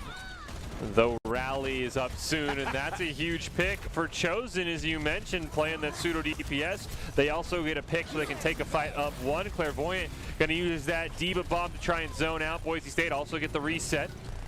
Kell holding on to his, now going to launch his into that back line. Linguini able to get a pick onto Maxwell. Both the Zenyatas popping off, and Kel can't even get the remake. Transcendence and Rally both going to be used there by Chosen and a large bagel. Goblin does have the EMP. His pace is taking a ton of damage. Raggy eliminated again there. Transcendence from Linguini. Will Gob commit the EMP? I don't think he has the resources around him to be able to do so. Gets a great pick onto Jazza. There's a pick onto Linguini as well. Minefield going to be used. There's a nice 3-man EMP to basically a 3/4 of the Mizzou team. They'll trade 1-for-1. Boise State still looking to flip the point. A double elimination onto those members who got EMP'd. Should allow Boise State to flip it, though. Raggy's doing a great job just contesting, being all around annoying, but will dash into a minefield. Unfortunately, Boise State can't stop overtime, but they can flip the point. Ooh, well, Boise State was a bit of a better management, a bit better at judging how much time they actually had than me here. Now, Plato is kind of going to try to disrupt this. That's a great hack onto Jazza. That's who Boise State wants to hack. They can't have that visor come online. In line of sight, last chance here for Mizzou. They've got to take a fight. We're going to see the rally from Cabby. Pulse Bomb going to come out from Maxwell, not able to find anything. Plato taking a bit of damage versus the Transcendence from Chosen. Minefield is going to be used from both Wrecking Balls. But it's Platos who picks up a double kill, and tack visor popped by Jazza, but it might be just a tad too late. Doesn't find a single elimination. Linguini will go down. And I think Boise State's going to be able to do this. Mizzou's going to just try and swap and stall out as long as possible, but they can't make it back there in time. And Boise State picks up map number 1 here against the Tigers. Oh, Boise State, that was really impressive. I mean, when you looked at how low all of those old charges were when we were going into that final engagement, I'm surprised, you know, that Plato, I shouldn't be surprised because these are such skilled players, but they were really able to charge them up fast. Mizzou sat on that visor for a long time there, and I think you have to give a special shout out to, I believe it was Gob, on that Sombra, being able to hack the soldier right off the bat, maybe kind of stopped or threw Mizzou off pace just a little bit and gave Boise State the time that they needed to charge those ultimates. Well, now we go to Mecha Base. Boise State up 1 here on control, looking to go up 1-0 in the series. And looks like they're kind of on opposite sides, so we won't get the standard Mecha Base brawl that we're used to seeing as Mizzou gonna loop around here. Boise State gets that teleporter from Goblin. Great Maywall looking for the wall and brawl, and it's Kel and Plato who pick up the first 2 eliminations, though Paste gets a double boop off the edge, and that, I think, is what's going to lose Boise State that first fight. As the teams just really basically trade back and forth, but Pace should be able to hop onto the point first. We'll see if he's able to cap it in time. Plato's going to jump down and contest it. Both teams basically holding on. Plato just blocking all of that damage. Shield really not even taking too much damage. Minefield already going down from Pace, though. Linguini will eliminate Plato in the back. And I think Boise State is probably going to have to concede this point first, and they will. Now, Maxwell has done a recent swap over to Cassidy here. So your favorite Deadeye will see that change the course of the game. I am sure of it. The interesting thing for Boise State here, though, is Boise State needs to win this fight to really get in the position that they want to be, because they like to use this Symmetra. Once they get set up here for these choke points, they like to set up the teleport between the 2 choke points so they can meet Mizzou wherever they are. Mizzou being forced to contest on top of the point. Photon Barrier going to come out, so will a Transcendence, and it's Cassidy who's the first one to go down. But a 3-man shatter from Plato is going to immediately flip that fight. Cabby and Raggy both go down. Clairvoyant will join them in the grave. And that should be enough for Boise State to eventually flip this. A great stall out by Paste, and Boise State now in command here. Boise State is going to destroy that teleporter. Getting ready to set this up here. Kel is just going to take an eye off here. Wants to kind of dissuade Mizzou from pushing up too fast here before Boise State can get all set up. And here it is. Those are the teleporters there. Boise State, as you said, wants to get these teleporters set up, basically be able to hop back and forth and deny any value from Mizzou, though the Tigers can't go underneath right onto the point. And I'm surprised they haven't tried that, as Pace will go rolling past, trying to be a distraction, but Boise State's not falling for it. Now the Broncos do have to turn around as Wrecking Ball started capturing the point and will now just simply look to run away and drop a minefield right on top of Boise State. Sound barrier comes out, but not in time to save Goblin. Rally is going to be used there by Cabby, and now with the sound barrier fading, we'll see if Boise State can hold on. They get an Ant Matrix from Chosen, who eats an Orbic Discord and has to use that Immortality Field to stay alive. The Deadeye does pick one up onto Cabby, and it looks like Boise State has sustained all of Mizzou's bursts as Attack Visor came out in that time period as well, and only one elimination does Mizzou have to show for it. Boise State is in hot pursuit here too, going after. They were trying to get that stagger onto Mizzou there, and I applaud Maxwell's effort. Fortunately not able to do it, but that's a great one right there. Kind of a boop off the edge from Kel. You got another elimination with the Flame Fire Strike onto Jazza, and now we're looking into maybe last fight territory if you're Mizzou. 80% in climbing here for Boise State. Yeah, I think the Tigers are going to have one last chance. They're going to pot with the Transcendence, but a three-man shatter comboed with the Diva Bomb is only going to get one. Clairvoyant will try and use that Diva Bomb to get any value, not able to find it. Does get the remake off. Great job by Pace, though, actually buying Mizzou time. Will end up getting eliminated, but flip the point in Mizzou's favor, and now the rest of the team can start to contest. As we see Raggy there, does miss the flashbang, but I think that buys Mizzou enough time for maybe one more fight. Maybe. Well, the good thing for Boise State is, like, this is going to be great for the Deadeye there. It's going to be able to zone off so much for Mizzou here. Oh, pop it, get a kill onto Pace. No one else from Mizzou could get there in time, and Boise State, we were wondering, we hadn't seen Busan in a while, but they will come out victorious in that one. Great job by Boise State. And now we'll see what they could do on map number 2, Jem. Is really a phenomenal effort and pretty solid compared to what we saw against North Texas. Yeah, quick shout out to one of our sponsors, Skulls there, provides great equipment, not only on the high school level, but collegiate and professional. So, you know, we know skins equal wins, and in this case, you know, get some real life great representation from your team from Skulls. Well, we will take a quick break. We'll be back with Hybrid. What does Mizzou have? They tried to pull out Busan. Boise State didn't fall for it. What can they do on map number 2? Boise State up 1-0 in the series. We'll be right back after this.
Visit NationalGuard.com to begin your guard adventure.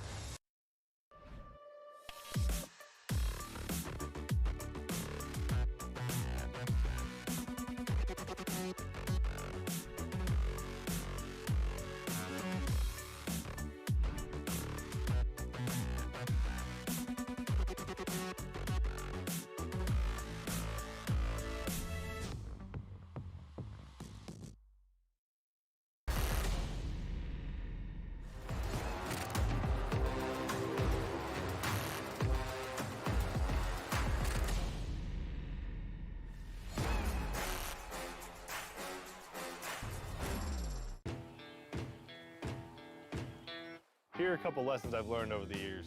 Friendships come in all shapes and sizes. And always buckle up. Seatbelts save lives. That's a rule we can all live by.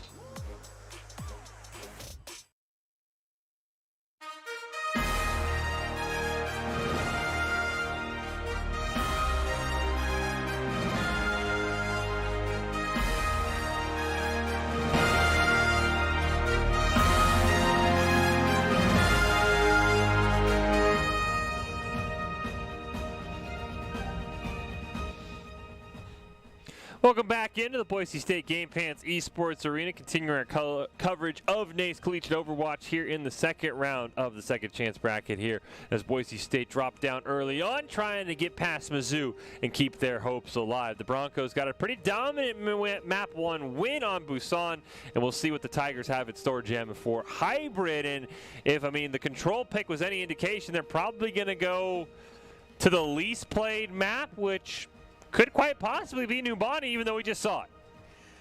It would be a nice sort of change of pace. The thing is like we said, Mizzou is a scrim partner of Boise State.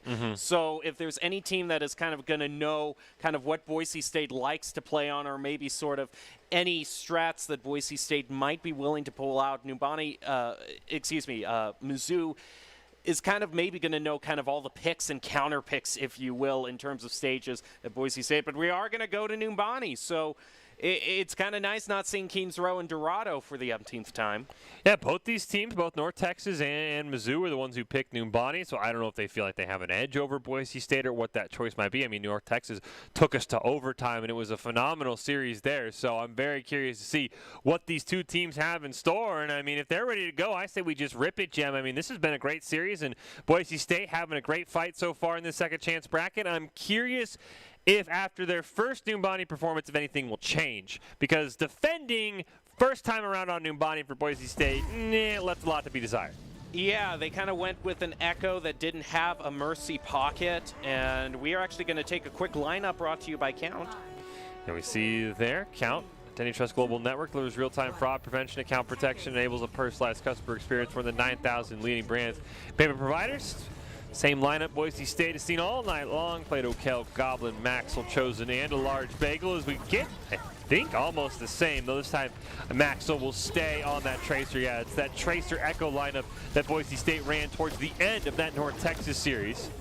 Meanwhile, for Mizzou, they won't change too much. And Pace will get that first elimination, though a huge double ante is going to land on the Clairvoyant, and Raggy Clairvoyant even put to sleep. Well, Boise State not able to get that punish onto the Diva. And almost one tick conceded to Mizzou before Boise State even hopped on the point. Now the Broncos will be forced to concede one tick, maybe even a second. So again, early in the Numbani defense, not a strong point for Boise State, though they'll start to rack up some eliminations here at the end. Unfortunately, they will lose Goblin. I think they lose this in one fight, potentially. Well, it looks like Plato thinks he can at least, at least burn a few more seconds off from Mizzou there. It actually is going to force off a Primal Rage, which is very interesting, and I would actually, I don't think that's too bad of a trade for the Broncos to take here. It was very interesting because Pace and Clairvoyant, one of them could have just stayed on the payload and the other one could have tried to body block the tank. It was very interesting that they both kept pushing forward, but at the end of the day, Mizzou will have 5 minutes on the clock to keep pushing. So this Numbani choice looking pretty strong as they are just running through Boise State. They get a couple more eliminations. I think the Broncos, looking for their first team fight win, just going to have to retreat. And as you say, we usually don't see a lot of wins here on this second point of Numbani. Maxwell is definitely looking, trying to find a sneaky backline to throw this Pulse Bomb onto. We're going to see a Nano Boost thrown out. Gets this double stick onto Linguini and Jazza. That is huge. Pace even getting caught away from his team after that Nano went out. Raggy will go down as well. Maxwell just farming eliminations. Unfortunately, the payload had been pushing the entire time as Clairvoyant's even able to get an elimination onto Kel. And finally, Boise State will put a stop to Mizzou and win their first fight. But Clairvoyant going to go for the Diva reset bomb. Not able to find anything, just able to get away. Well, great pick by Jazza is going to be taking Gob out of the air. The copy not available for Boise State. Chosen's going to throw out that Nano Boost.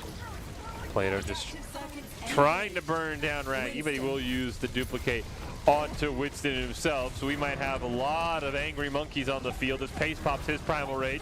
Plato pops his as well. Raggy says, why not join in the fun? And it is basically King Kongs across Numbani right now. As the duplicate will fade, Raggy will go down. Bob's going to get called in here from Jazza to try and shut down Boise State. Goblin will duplicate onto the Diva. Try and build up that Diva bomb rather quickly. Going to use it immediately. Rally's going to come out for both Cavi and a large bagel. As Bob can't get any value, the first duplicate will be eliminated, and Goblin will be really eliminated in short order. But you can see how close Mizzou is to this point. Boise State's just basically going to have to give it up, I think. You saw God there try to go for a very cheeky remake play. He knew that Mizzou was going to exit through that narrow doorway, so he thought he could time it right, but he really kind of overextended himself in there and allowed Mizzou to get an easy pick. He's actually going to swap over to Cassidy now.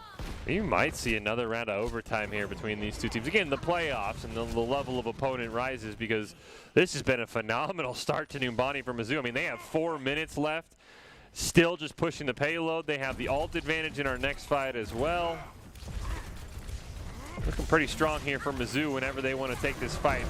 Gonna nano.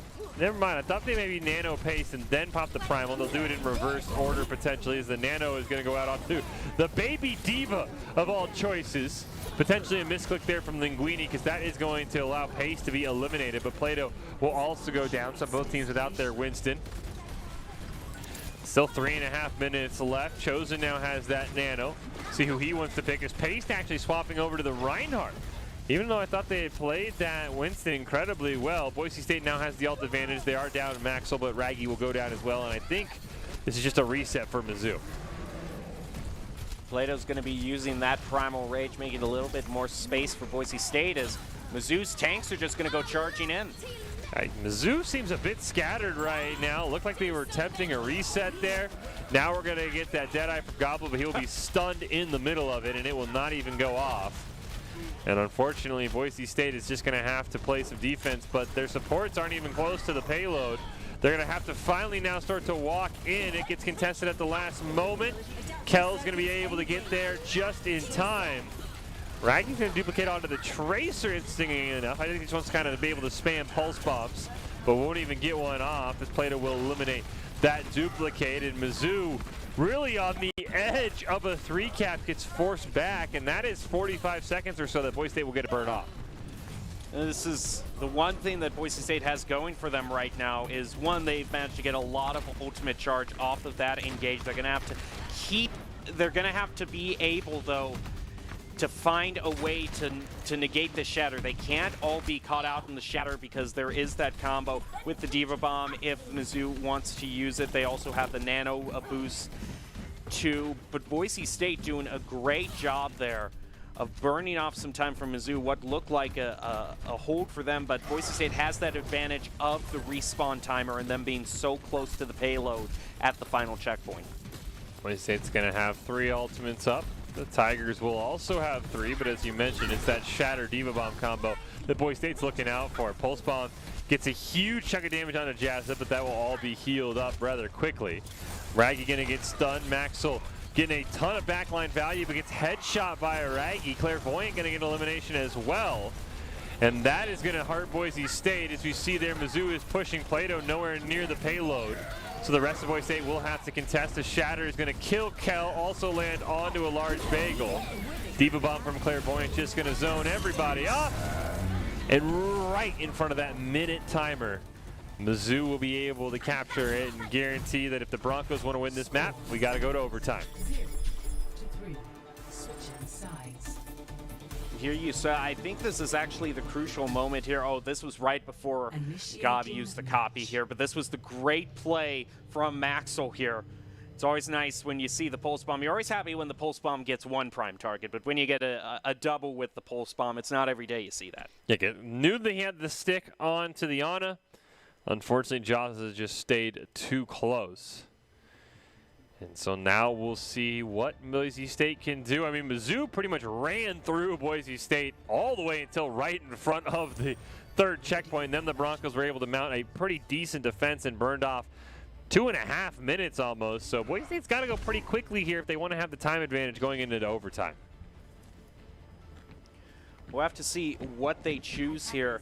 Boise State, last time they swapped over to attack, I believe, on Numbani, they actually chose to put in the Mercy pocket, I believe, for the Echo. My memory could be serving me wrong, though. Attacking the first time, yes. I believe in overtime, they pretty much stuck with the Echo Tracer comp. Okay. So I think they want to run this Echo Tracer and then the Brig Diva, or not the Brig Diva, the Brig Zinnia, or the Brig Ana. Ana, yeah. I would assume. We'll see if we see the yeah, no, it looks like they just want to stick with it. Yeah, they like this comp. Now this is an interesting, instead of using the Winston to get that vertical mobility, they've chosen to use Hammond instead, the Wrecking Ball instead, and Plato is really good on Wrecking Ball. Well, we'll see who made the better choice, because you can see Cabby has actually swapped off the Brig onto the Mercy. And so far, it's an early elimination for Jazza, but a lot of Mizzou taking damage. Kel is forced out of the mech, however. And Max will just simply have to run away, and it looks like first fight point over to Team Echo Pocket, though Cabby did get eliminated. That will open the high ground for just a little bit. Chosen, you know, it's like, who needs DPS? I'll just pop out for my own high ground. Boise State feels like that shouldn't have worked, but they made it work. They did. Chosen and Plato just decided that they were going to be the dream team for the Broncos. And I think it was a combination of both Chosen really getting in the face of Mizzou and throwing them off, and allowing the opening for Chosen to get the eliminations. Mizzou does jump onto the point just in time to deny Boise State. Up at 90% are the Broncos. Though they will pick up eliminations, a pair of them, and they'll actually have just about as much time as Mizzou did after capping the payload. Right now, Mizzou is only going to have that visor online. Boise State having 2 more ultimates online very shortly, the Pulse Bomb from Maxwell and the Self-Destruct. But Clairvoyant is also very far along in that charge for Self-Destruct. So looks like Boise's probably going to have 4. Mizzou have 2 for this next fight, maybe possibly Primal Rage in the middle of it.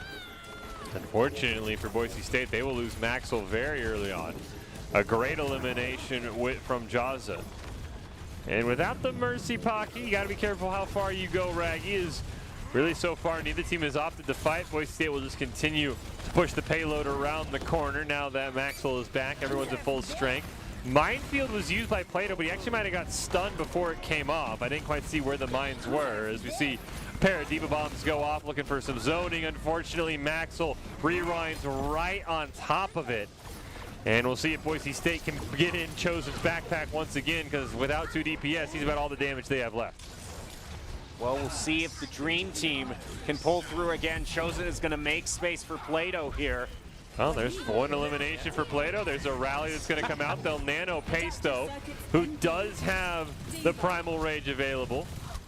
Should be able to pop it. We'll use it from about 20% to heal back up to full. Meanwhile, Raggy has duplicated onto that Diva, but unfortunately the mech will get eliminated before they can charge the Diva Bomb.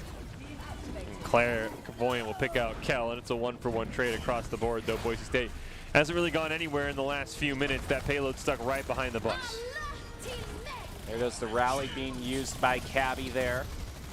The only thing Boise State is going to have, Archbreaker very low on health with that anti-nade. He's going to be able to survive, though, luckily for Boise State.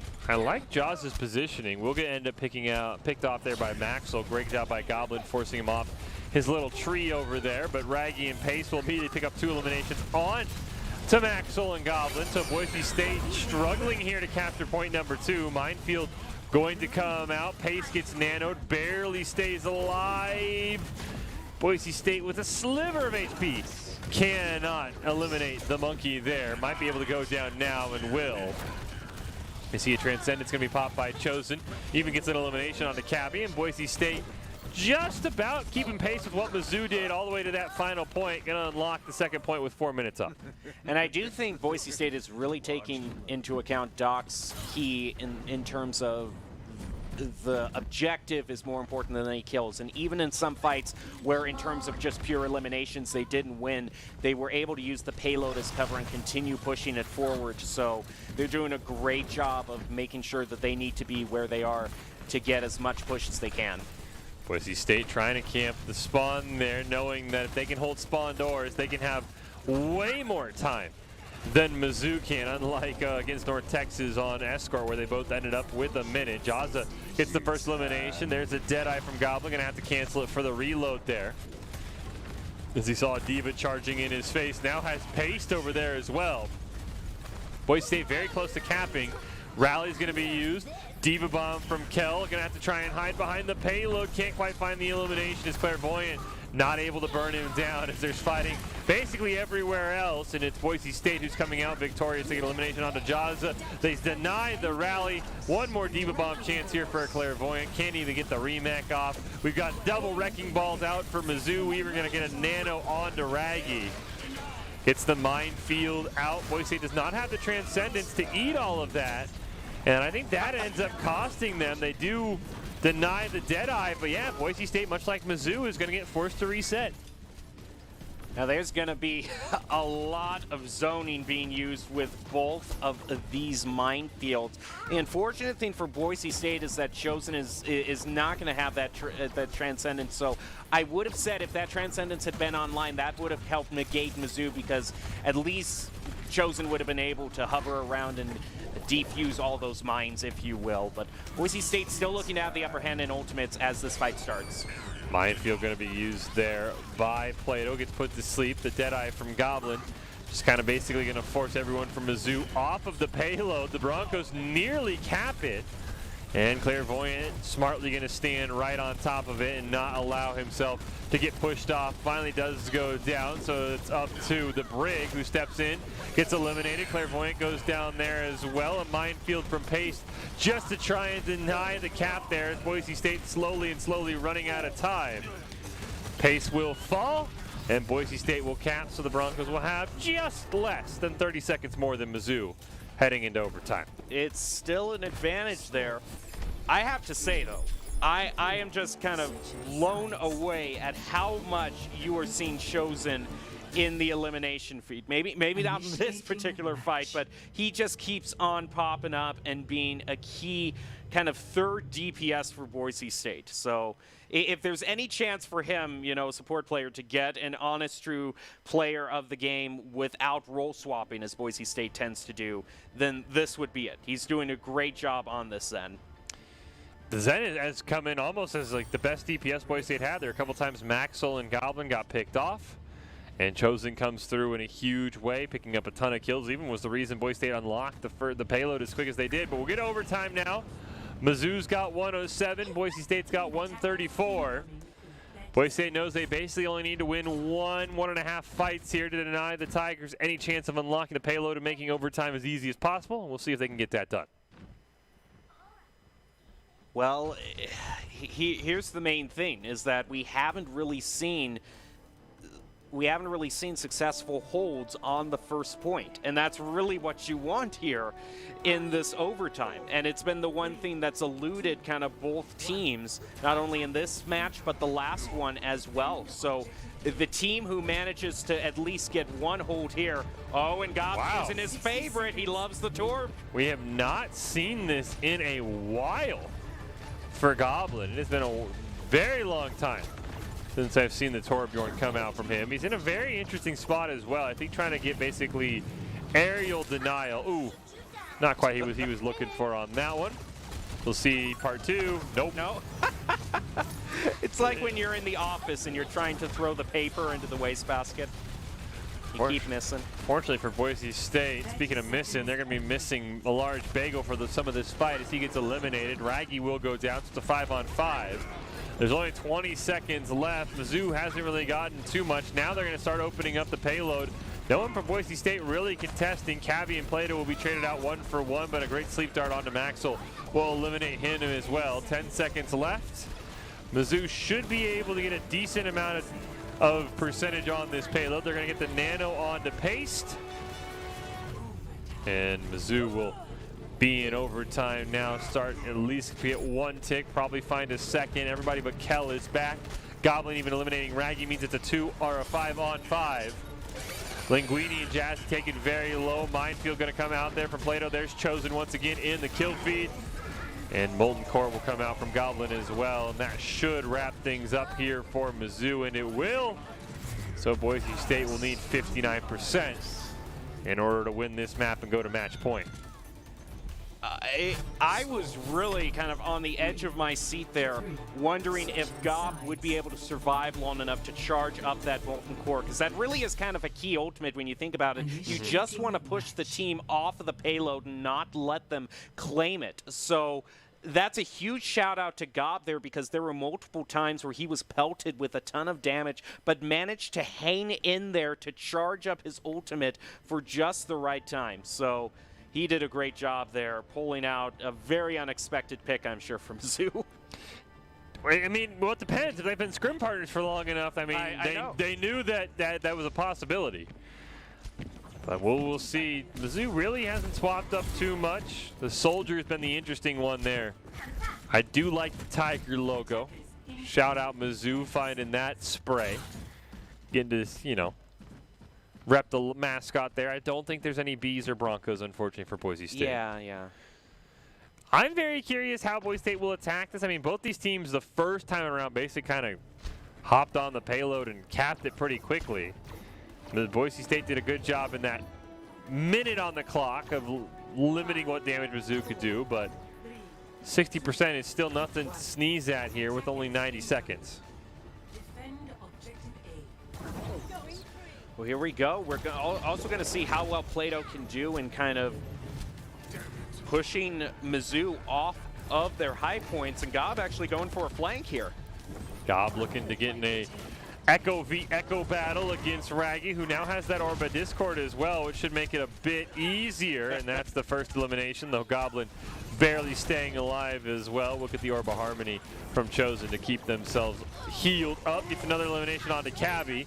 That's 2 down for Mizzou, though Raggy has just now respawned. They get a 3rd down as Jaza will go down, and that will probably do it. With Pace going down as well, it's basically up to Clairvoyant to be able to be the one to challenge, and Clairvoyant's not even going to try, and Boise State will make it 2-0 in their favor. Whew, that was definitely a nail biter, but I gotta say, Gob with the Torb. I was not expecting the Broncos to get their win that way. No one would have expected Goblin with the Torbjorn. And again, if you're in high school and you're looking to start your path to pro, maybe land a collegiate scholarship, Esports Tower is the place to check out. Unlock your true talent, be featured in our weekly Rumbles. I know they've got 5 games right now: Fortnite, Rocket League, Overwatch, Valorant, as well as Apex Legends. It is the place to go if you're looking to keep playing esports after high school. Esportstower.com, the place to go. Boise State, similar spot as we saw against North Texas, up on match point. We'll take one more quick break. We'll come back with Escort. Can the Broncos continue moving on to the NACE playoffs? We'll find out right after this.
Visit NationalGuard.com to begin your guard adventure.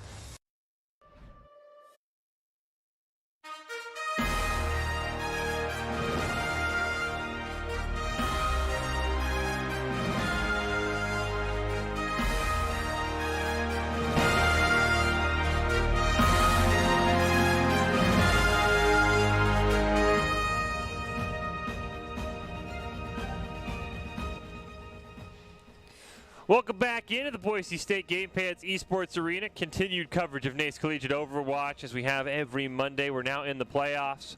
Boise State with a 2-0 lead over Mizzou as we head to Escort. Fish and Gem calling all of the action here, and we are going to Route 66. Another map we have not seen in some time. Of course. Mizzou is pulling out all the stops. The one of the few times that Brenner, one of our Overwatch casters, isn't here. He already got to see it just once this season, but even then the team didn't make it to the first checkpoint, so he didn't get to see a lot of his favorite maps. So, of course, the one time that you and I sub in Fish is the time that his favorite map gets chosen. That's just how it works out. It's not a very popular escort map, and we're going to hop right into it. These players ready to go. Boise State trying to stay alive. Mizzou also, again, in the double elimination on the second chance side of things. So loser does go home. And we'll get a Zarya for the first time in who knows how long. Clairvoyant swapping it up from their mainstay Diva. We also get a bit of a role swap as well for the Tigers. We saw this in North Texas. It is Raggy on the support. It is Linguini. Now moving over to that Hanzo DPS role. So we've kind of got a we got the double sniper, double bubble from Mizzou. Almost the triple sniper with Diana as well. But it's Boise State who picks up the first elimination on to Paste as that monkey gets a little bit too aggressive. Chosen getting a couple of damages through the sign. And so far Mizzou gets sent back immediately after their main tank dies, just opting for a reset. You know, who said that you still can't run 3 DPSs even though Blizzard locked all the role queues? When you've got Chosen as Zenyatta, you can still run 3 DPSs essentially. Chaza gets the first elimination onto a large bagel. Clairvoyant doing a great job pressuring Boise State. We are here. A Dragon Strike going to go out from Linguini as well. I thought the role swap for North Texas, even though they didn't win, made them the more formidable team, and it appears to be the same case here for Mizzou. Boise State will trade 1 for 1, but this still favored. We didn't see that, Clairvoyant. You're safe. As we see, he's just going to come around the corner. Look at the shield charge for Clairvoyant, always up above 70. Finally does get eliminated, though, by Chosen, and that is going to cause the payload to come screeching to a halt. Now, only thing Mizzou is really going to have is just the utility ultimate here. Nano Boost is almost online, actually, but Paste gets taken out, so he is not going to be a target for that. I don't really know who else you throw it onto. I don't necessarily see Zarya as a prime Nano Boost target. Yeah, you just got to wait for Paste to respawn in that circumstance, which he does. Under 2 minutes left. Boise State holding on, but one more lost fight, and they'll probably end up losing this first point as Imprecite will come out. Plato does have the minefield, but got to be careful. There is that Nano onto the Winston. Primal Rage going to be available. Plato will at least get the mines down, but will be taken out before he can even come crashing down. There is that Primal Rage being used by Pace. We're also going to get a grab coming out from Clairvoyant. Bit of overkill there, but that is going to be more than enough for Mizzou to push this payload onto the second checkpoint. Overall, I counted 4 ultimates Mizzou used there for that. And still, Boise State is going to be able to burn off some time there. So Mizzou is going to basically go through everything. They're going to be completely reset on their ultimate charge once they use the 2 that they have. Well, they'll also reset the tank lineup as Pace will swap over to the Orisa. We haven't seen too much Orisa. We have not seen Jaws on really anything but the Soldier, but my man can hold a sniper rifle. That is another great pick. This time on to Goblin, fitting enough on that Soldier, though Kel will just jump right in Widow's face and get her taken out. And that'll open things up on the backside for Boise State, who are very close. So Goblin actually swaps off onto that Hanzo. We get another elimination, and once that Widow was gone, that pressure was gone, and Boise State can start running down the side of Mizzou. Actually, we see that Pulse Bomb thrown out to Cabby as well. It is just a stagger one after the other. Boise State taking out the Hanzo as well. Can they further their stagger? Oh, okay, that Baptiste managed to get back to safety. Curious what Mizzou wants to do. They'll swap over to the Orisa Sig, but they're getting held in spawn right now. Great Immortality Field will keep them alive. Oh. That is unfortunate, but meanwhile, the West of Boise State's like, don't worry, Kel, we got you. They'll pick up a triple kill with Plato, Goblin, and Max, so 1 kill each. Goblin's going to add his second. Who needs a Diva Bomb? Well, you can just shoot him in the face.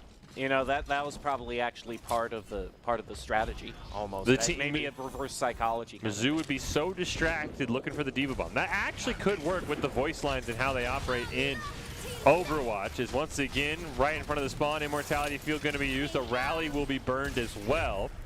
This time the pulse bomb for Max will not find any value, and Goblin will die as soon as the Dragon Strike charges. But again, Boise State's holding Mizzou in spawn so they can safely retreat as we get a Dragon Strike coming out from Linguini. The opposing Dragon Strikes have been phenomenal tonight. Linguini getting one, gets another elimination, and Boise State's attempted sort of close hold there will fall apart, but they did burn about a minute and a half off the clock. They are going to have plenty of time to at least reset here, but they're going to have to exit through one of these narrow doorways here. Mizzou can focus a lot of damage through there, especially since they're about to get set up with this supercharger. But if Boise State takes a lot of damage, they are going to have the Transcendence to at least have that sustained for them. Dragon Strike's also going to open things up to a ton of damage. There is that supercharger from Pace that you were talking about, Jem, that will come out. And Boise State is just going to be simply forced to line of sight. That is a great supercharger placement. Maxwell will be eliminated. 60 seconds left for Mizzou. Plato will throw down the minefield. Chosen still holding on to that Transcendence, as you mentioned, but probably, never mind, I was going to say maybe saving it for the EMP that Jaws will be slowly building, but ends up just using it to keep everybody nice and healthy, but immediately gets headshot by Linguini as soon as it fades. Plato putting in as much damage as he can. Only 30 seconds left for Mizzou. I don't know if Joss is going to get an EMP in time. Yeah, that would be quite a thing to disrupt Boise State, as they're very close on at least having some ultimates to match Mizzou.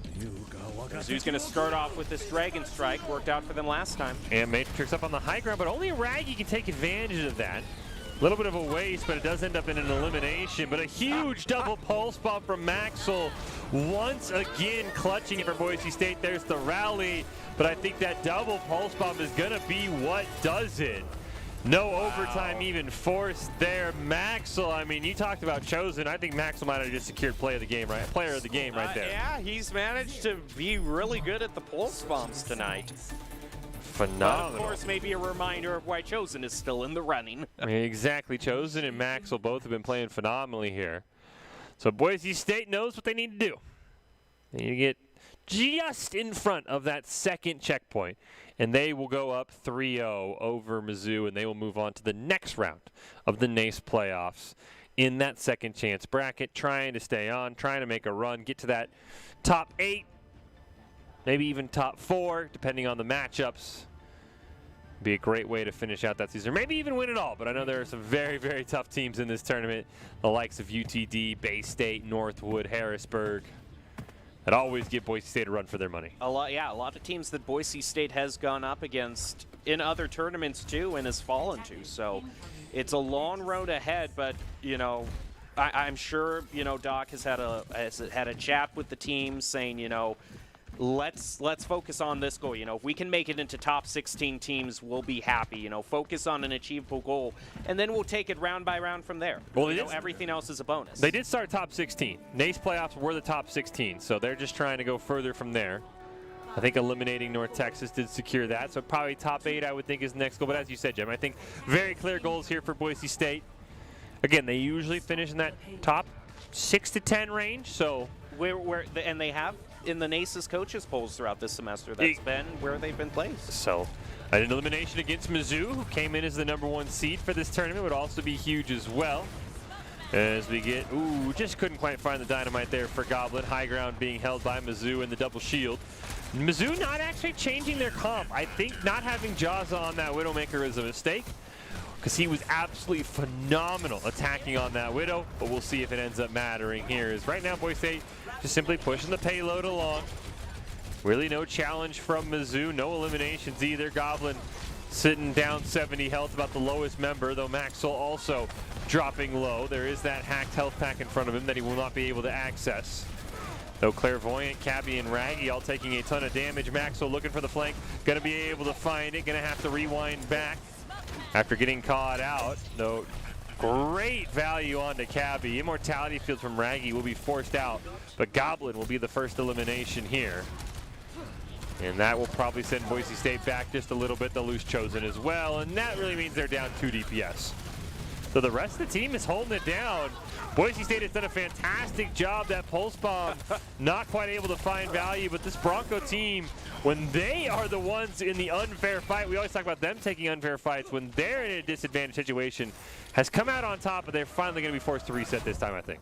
Unfortunately, kind of that play with the Pulse Bomb to try to turn things around from Maxwell, that was the closest Boise State was going to have. Now, they are going to be close on a lot of other charge-ups here, though, so it'll be interesting to see if they use them right as they come online for this fight, because Mizzou already has a lot stored up. Maxwell gets the elimination onto Clairvoyant. Now that the Broncos are at full strength, that is huge. We get the rally plus Bob coming out. And Bob's going to get an elimination. Kel with the great eat onto the Dragon Strike as well. That is huge because so much value been gotten for Linguini. And earlier as well for opposing Hanzos onto Boise State. Not sure what happened there. Maybe we'll have to see if Raggy's able to keep going. Looked like maybe it was an internet issue, but we will see. Looks like he's back in all rel and ready to go. Oh. Nice stick there onto Linguini from Maxwell as well. Yeah, any sort of stagger right now, Boise State, they have a whole lot of time. They just got to round the corner here, and they will be moving on to the next round. What's very crucial, I think, is that Chosen, having this Transcendence, is going to be able to make time for himself to try to, and the rest of the Boise team, if they position themselves well, to make their way through some of the damage that's going to be put out through the Supercharger. Now, Jaza is tracking Chosen, though. Yeah. And you can see Chosen is trying to look for him. They end up getting found out by a large bagel, because that was huge, because if you get the EMP off, there is no Transcendence, because there is that Supercharger. Mizzou a bit divided there. It looks like Boise State will just simply opt to line of sight it. Great placement there from Pace on the Supercharger. There is the Diva Bomb that eliminates it. Immortality Field gets burned down as well. Linguini gonna have to go onto the Doomfist. Gets a huge pick, plus a 4-man EMP. But the good news for Boise State, they still have 3 minutes, and they're right there. They burned 4 ults from Mizzou. I think that is a worthy trade to just simply back away. Yeah, when you push the payload that far, it has to be an all-in. Mizzou wisely getting the stagger here onto Kel right now. He's just going to go off and not allow any more time to be burned off from the timer. Boise State still has plenty. They've basically extinguished all of Mizzou's ammo. They're going to have a lot to fight with here. And Maxwell, I think, is actually trying to get a sneaky pulse bomb as well. Yeah, the only thing that Mizzou has is a rally. Oh, they're not expecting this at all. There is the Bob that's going to get called in. Maxwell might not even really make it there. They all get knocked up in the air by Bob. There's that rally from Cabby, the only ult that Mizzou is going to have, and that is a huge elimination. Chosen dying with the Transcendence. Pulse Bomb not going to be able to find any value either as Kel gets demeched. Boise State's got to win this. They burned a ton of ults in this fight. And unfortunately, losing Kel, they'll trade it out for Linguini, but now a large bagel going down as well means Boise State just simply has to reset, so it will be Mizzou's turn to have the ult advantage. Yeah, at most they're going to have one more than Boise State. Boise State does have that survivability, kind of that negate, though, with that Transcendence. So Chosen's ability to use that to its fullest potential. Ooh. Oh, and that's a huge pick. That is a huge stagger. The Boise State has done some great work in a 5v6. I think the Broncos will just simply retreat and wait for Goblin to respawn, and that's exactly what they will do. You know, at this point, Doc has really emphasized Boise State to exercise what they call sweaty comms at this moment. If there's a pick like that, you can't necessarily, you know, be laughing or giggling or just saying, I'm sorry, or looking back. You have to focus on the fight as it's unfolding. Well, here we go. There is a Transcendence and a Minefield going to be used, plus the Pulse Bomb. Ant Matrix and a Meteor Strike. Plato nearly rolls into it. Kel's the only one eliminated. Bob even gets built up for this fight to kind of make up for the fact that Kel will not be there as that pseudo 6 player. And will end up being eliminated, but Jaza going down. Kel back alive, should be able to make it on point for one last chance here. Mizzou potentially eyeing a 4th map. What can Boise State do in the final fight? They're not going to have any ults, and Mizzou is going to have 3. Thing is, Mizzou's pushing themselves up very far here. They're still on the payload. There goes the Diva Bomb. I have to wonder, that is huge huge. pick. Immortality Field didn't quite land. The Deadeye from Jaws has got to get value, but the payload ended up, I think, blocking a majority of that damage. Jaza will go down, so will Raggy. Pace going to swap over to that Wrecking Ball to try and get back to the point. There's a double kill for a large bagel. The minefield for Plato. Boise State's in overtime. They're trying to get the final elimination onto Pace. They will do it with the minefield. Here comes Jaza. The last line will not make it there, and Boise State, with no time on the clock, will secure the 3-0, and they will keep staying alive in the Overwatch NACE playoffs on the second chance side of things. Wow, what an amazing win for them. At the very last moment, I have to say, that was such a clutch pick off of that self-destruct from Kel there. He did such a great job and managed to still maintain a presence on the point even when he was taken to Baby Diva. It was just a great job by him and Gob as well, who secured some very key eliminations. Yeah, Gob built up Bob very, very quickly. We will see next week how far Boise State is able to go. And again, I mean, top 8, top 4 championship all still on the line, though Boise State, again, playing on the edge of things in that second chance side of things. Well, as we prepare to close out tonight, we have our ICCU player of the game. I think there's 2 very clear choices here, Jem, so I guess I'll basically let you pick. Are you Team Goblin, or are you Team Maxwell, or are you Team Chosen?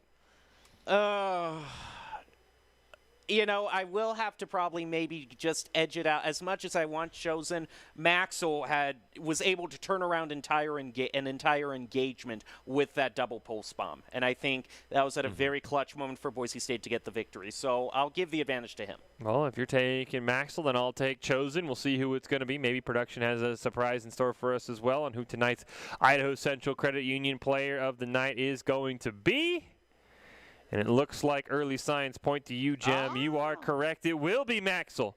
Phenomenal play on the Widowmaker. Phenomenal play on the Tracer as well in both series tonight, helping Boise State starve off elimination and stay alive for another day. But Maxwell is your player of the game, brought to us by Idaho Central Credit Union, who is a great player, makes the team more successful. It's like Idaho Central's helping members achieve financial success. Congratulations to Maxwell. You are the Idaho Central Credit Union player of the night. Some fantastic, really, ults all around, from bobs to pulse bombs. Widowmaker ult, notwithstanding, just some great headshots there.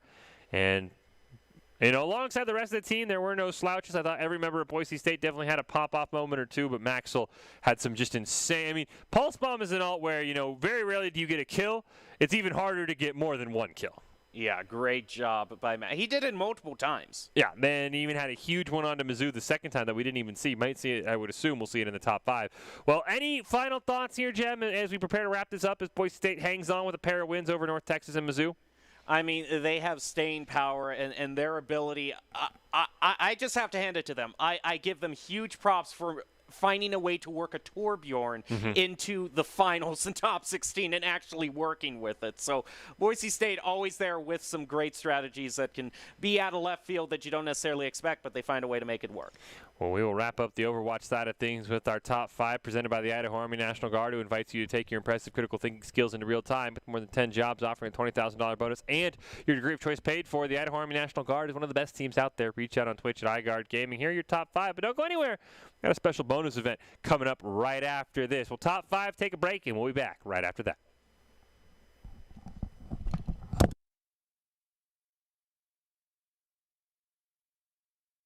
The Nano plus to jump onto the high ground. Immortality Field and Missile will both go down to start things out. A tank form from Aspect was built up but cannot get value. Plato's going to get a quad.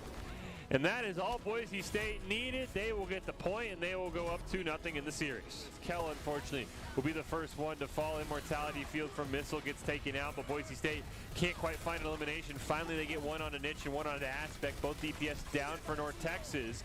That should be go time as an Ant Matrix comes out as well, and Boise State can start shoving this. Max on the payload to try and speed it up. It looks like, and up there, you know they probably want to get Goblin in on the back line. As we already see the photon barrier go down, the shatter will come out from Plato as well, but it's not going to land anywhere. And Matrix for Missile is going to come out, but it's not going to matter because Goblin is ripping the team apart. He's going to pick up 2 for himself. Boise State will lose their main tank. Boise State has the win. Oh, Maxwell's going to go for the cheeky Bob flank. Going to knock everybody up in the air with an insane Bob Dynamite combo. Gravitic Flux will be used. North Texas, it's all up to Aspect to try and hold on. He cannot. What a play by Maxwell. On top of the point, Photon Barrier going to come out. So will a Transcendence, and it's Cassidy who's the first one to go down. But a 3-man shatter from Plato is going to immediately flip that fight. Cabby and Raggy both go down.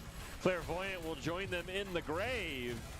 And that should be enough for Boise State to eventually flip this. A great stall out by Pace.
Hello and welcome back into the Boise State Game Pants Esports Arena. It's been an exciting night of action, and we're ending it with a little bit of fun. If you've been down to the arena, especially ever since the Halloween event, you recognize the Tapper game there. Of course, we have Doc's arcade cabinet with a ton of games, and from time to time, us in production have just decided, you know what, we're kind of bored. Let's have some competitions. It started out with Tetris, and now it has moved over to Tapper, where myself, Koba, and Dallin, one of our production members, have gone back and forth. We've traded the highest score. Koba has recently blown us out of the water, so maybe Tapper on the way down. But while it's still at the height of its popularity, we figured why not have a bit of an on-stream competition. So the way it's going to work is myself, Koba, and Dallin, who you saw a little bit off screen there, will all get one run at it while one player is playing. The other two will be up here commentating their game, making fun of them. There they are, Koba and Dallin. It was Dallin's choice to pick the game, and why not see who goes first? We've got a spinner ready to go. Let's throw it over to the spinner to see who will have to set the bar high. And we will see here. I don't know if there's more pressure going first or last. Koba looking like it's going to be him. Koba is going to be first up on the docket. Congratulations, Koba. You will hop up there. Dallin will hop up on there with me. And we will see. Now, Dallin, the problem is Koba is like the reigning champion of this. You had the high score for a while. One day last week, I finally stole it from you. And then Koba came in and beat us by 40,000. Yeah, it shocked me to my core. Yeah. I don't know. I have been known as the guy who has held this record. I held it for 5 minutes. I want you to know. That's true. You did hold it for 5 records. But ever since the Halloween event, I chose Tapper on that machine, and it was a hit. And I got the high score that day. Koba took it back, and then I took it back from him, and it was just this back and forth. Yeah. And this went on until a couple days ago, where I just get this message from him. He's just like, "Hey, I more than doubled your score." And I didn't believe him. And the next message he sent me right after that was, of course, I have 3 eyewitnesses. I remember that. I was there because, I had just said it. I had just said it at 56,000.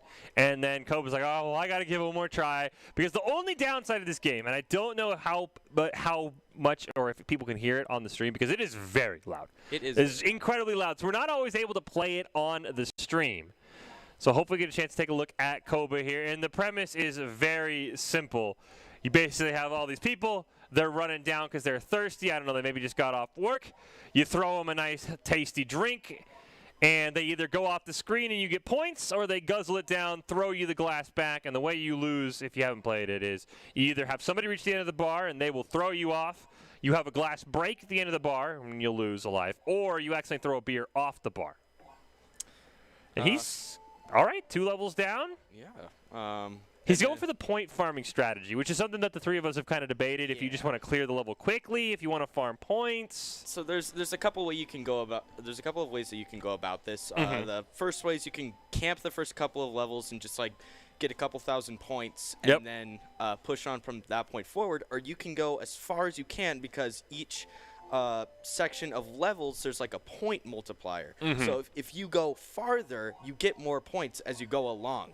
So Koba right now, it seems like he started doing a little bit of just reserving himself in the first couple, and he's going for the cash in this one, so there might be a little bit of camping here.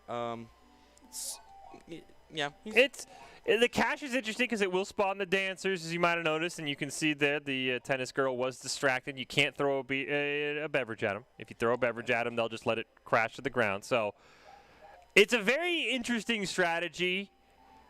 Do you go for the tips? Because the tips are the most points in the game. 1,500 points, I believe. So it's very interesting. So I was going to say, I think that the tips are kind of like a double-edged sword. Because when you do get the tip, a couple of things happen. Obviously, when you get it, you get points, which is good. what also happens is some people on the stage who are moving towards you stop to go watch the people who are performing, I guess. But the bad thing is that also increases, more people will continue to move, and you can't get them off of the screen while they're watching the performers. Right? Exactly. So this is where the interesting thing comes in, is as the level goes along, these people move a lot faster. Yep. And if you go for those tips, you are guaranteed going to make the level a lot faster because you can't get the people who are watching the performers off the screen.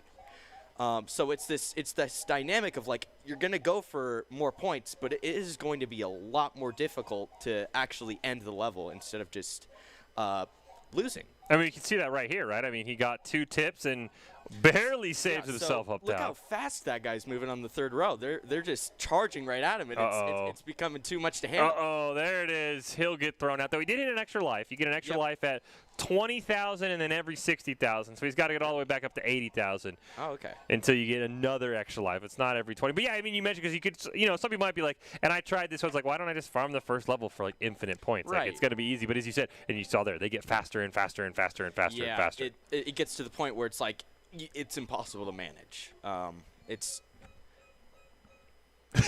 love the end. The end level animations are super fun. Yeah, they are pretty fun. I like the one where he throws it up into the sky and then a bird comes down. I think we usually see that here on the sports bar or outdoor arena. Oh wow, that was a quick level. Yeah, that's like the thing. If you don't go for the tips, that you will end the level faster. Here we go. Here's your favorite. Yeah.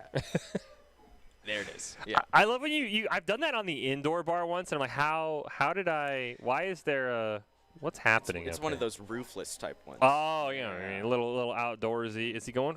Oh, thought about it.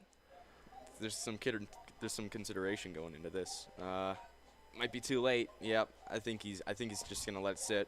Now the other pressure is we'll probably see this as Kobe, as we said, is the high score holder. As there are 4 different kinds of bars. There's the one we saw at the start, just your casual saloon. There's the sports one. Then there's the rundown bar. Oh, he's going for the tip. Oh, it despawns. And there's also an alien bar that no one's ever seen before. So even if you don't set the high score, that is a huge flex if you get the alien bar on stream first time for us, at least. I mean, that would be very interesting to see. World record, by the way, is 14 million. So, we know. We're almost there. We're close. We're almost close. at 100,000. Baby steps. Exactly. Kobe, by the way, I don't know if he told you this. Not to interrupt you. No, he's already scouted out another game in case you and I give up on his high score. He's like, in case you guys get bored and know that you can beat my high score, all right, here's the next game I think we can play. And I was like, whoa. Kobe, I can't believe you would think so lowly of us. I mean, just because you doubled all of our scores and have gone further than any of us doesn't mean you need to, talk that kind of smack. I mean, hey, just give us time. Just give us time. Like, ooh. And so the second left goes down. 2 lives to go. Plenty of time. There is plenty of time. He seems to be pushing this one pretty fast. He's not going to go for the tips. He just wants to get to the finish third it. section. Yep. All right, send it. Oh, always the most frustrating when you think you have one and you're like, oh, cool, and then they spawn. Another one spawns in right in afterwards. That's the worst. Should maybe get it here. Nope. Maybe here. No, man. Farming points, so you do get points every single time a patron goes off the screen. You don't get points before that. All right, and here we are in one of the bonus sections once again. Yeah, every time you switch bars, you get your bonus section where your robber's trying to have the drink blow up in your face. You don't lose anything for it, though. No. Which I was worried about. I thought, like, oh, man, you're going to lose a life. No, you just kind of, the fizz goes up on you. Koba, Koba, which one is it? Is he unsure? Oh, maybe he was just playing with us. Maybe he was just messing with us. Yeah.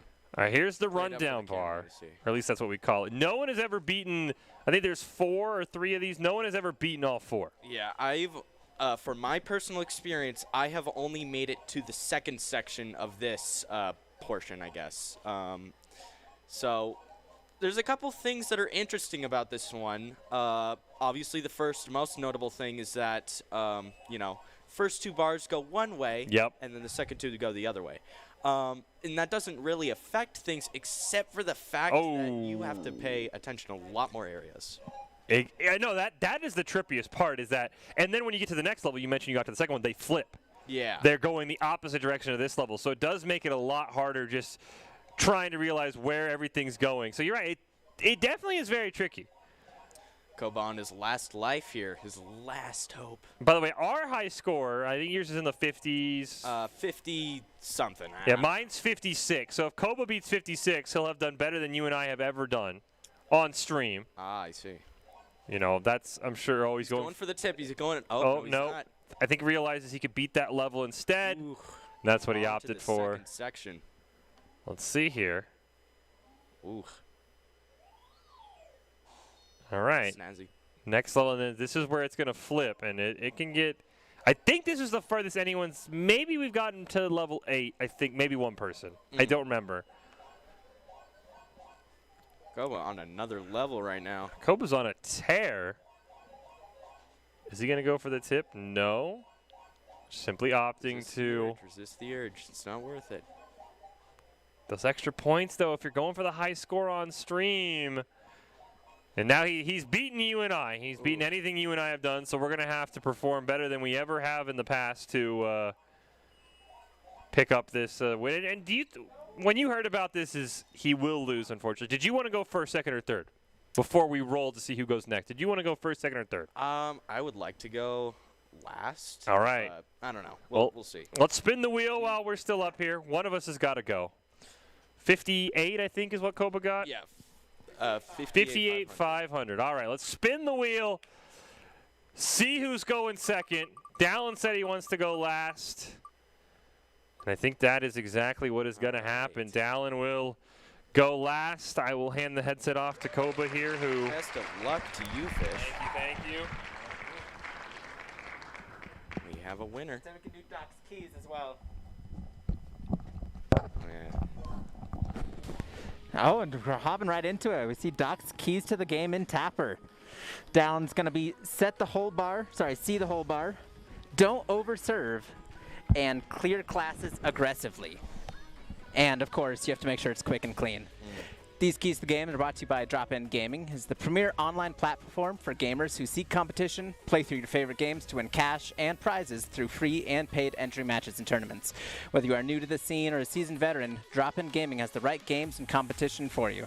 To begin your competitive gaming journey, sign up at dropingamings.com. Well, just had a solid run. Not my best. Yeah, That was my third best. It was fairly solid. I mean, it's better than I've done. It's better than Fish has done. And, yeah, I mean, hey, I don't think it has been mentioned yet. You got the all-time score of, what was it, like 96,680 something, 85, I think. That's insane.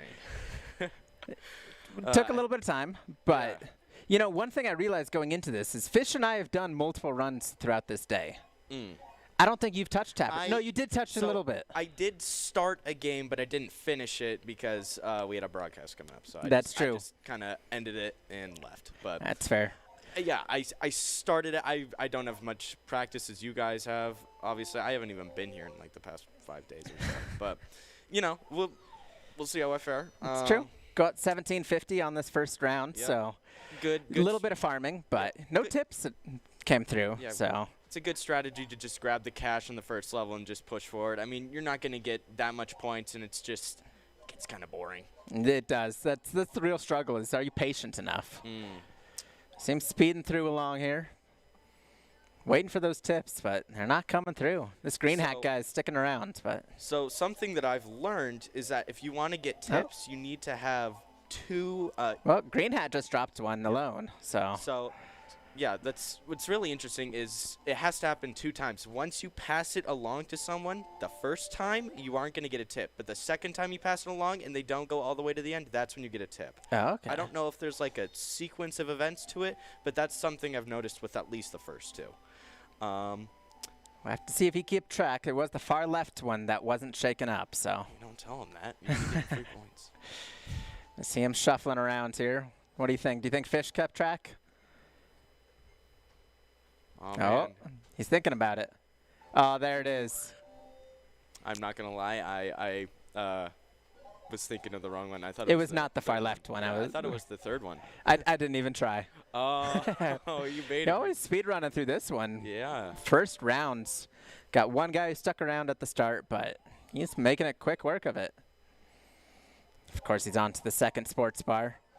This one gets a little quicker, but he'll have one more stage after this. Making quick work. He's going to go for the tip.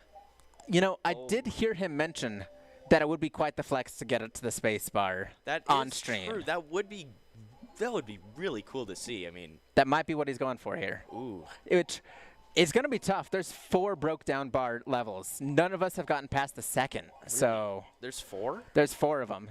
It's 2 of the regular bar, 3 of the sports bar, and then 4 of the broken down one. Oh man, that's daunting.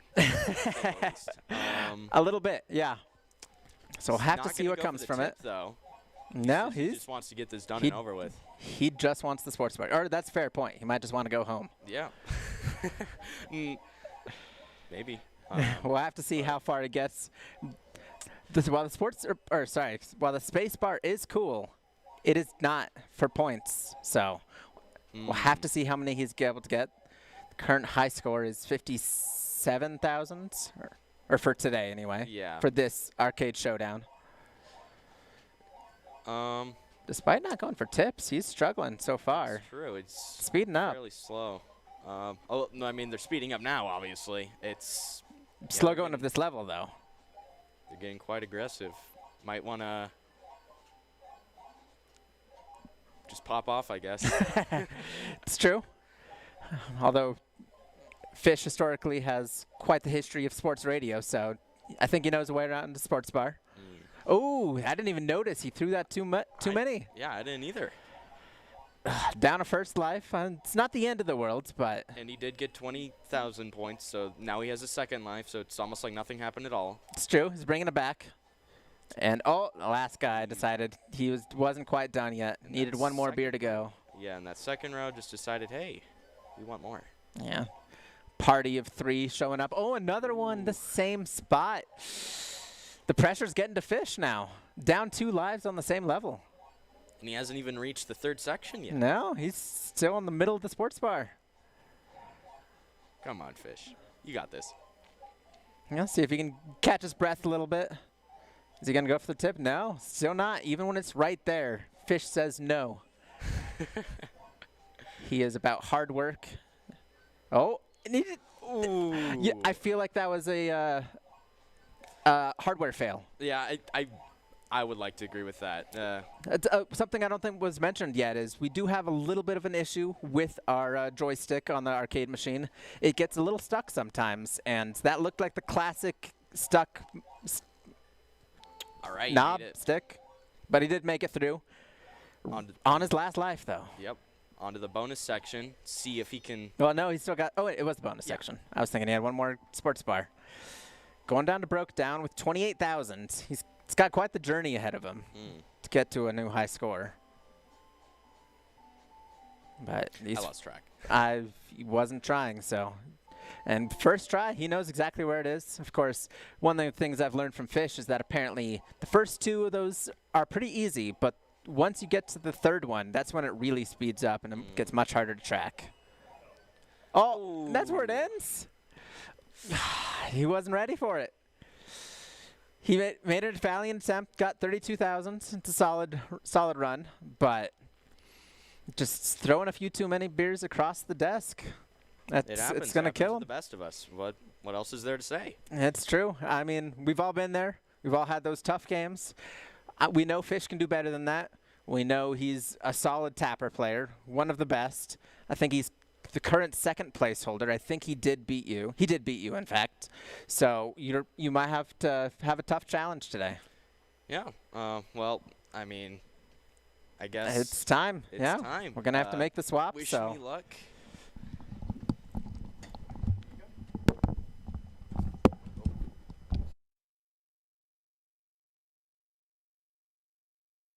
Just, I don't know. I don't know what happened. The pressure just got to me. How do you feel, Fish? I feel like I started out so well, and then that last sports bar level, I just absolutely choked. I don't know what happened. What were you going into? What was your strategy going Well, so I was gonna farm points for the first level, but like the guy in the green would just not give me a tip. We did see that. So I was like, okay, I'll just clear it, and I got a little bit of a tip on the second level, and then I was like, well, let's just kind of see what happens. Let's just kind of maybe speed through, and just that last level just did not.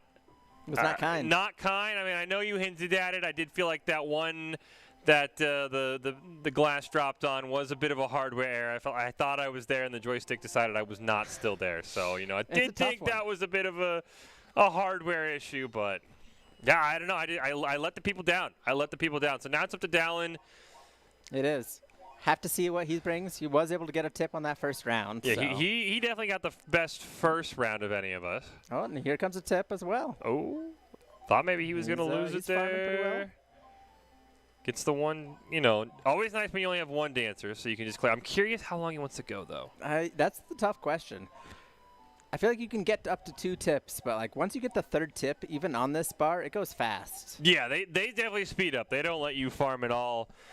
Usually my goal here is after the robber level where you get 3,000 to be about that 10,000 mark. So he's right about where I would like to be if you're in an ideal run. That's true. That's a solid goal to go for, so puts him just above 10,000 if he can find it, though. It's true. I think it's the middle right one. You think it's the middle right one? I think it's the middle right one. I'm pulling a little bit of you, though. I have no idea which one it is. It's not keeping track. No. So I'll have to see if he's able to find it. Oh, I didn't even realize he's going to go bounce across the bar that way. He's cycling through. I'm curious if there's a time limit, but he found it. He found it. Yeah, I don't know if there's a time limit. I know when I got stuck cycling through, that was also a hardware error. The joystick got stuck. I've had that. Luckily, you can't pick while your bartender's moving. It's true. Because I've definitely had it where I'm like, oh, no, please do not pick that one. Like, it's just going through, please. Yep. Like he's still farming points here. That is. He is. I have watched, I think it was like the previous world record holder, because I was hoping for tips, and there was none. All I realized is our machine is not as good as the original. But they got a tip every single time it spawned in the sports bar. They didn't like play slow, but every time a tip was dropped, they did pick one up in the sports bar. So I don't know. Ooh. Cutting a little close. Is he going to go for this one? No, he'll at least get the extra. Gets the glass. Empty glass. All right, he's probably already going to beat me. I think that's easily within the realm of possibility unless he chokes. He can choke. He hasn't played in a while. Maybe he can choke.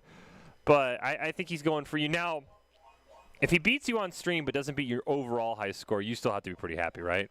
I'd still feel pretty good about it.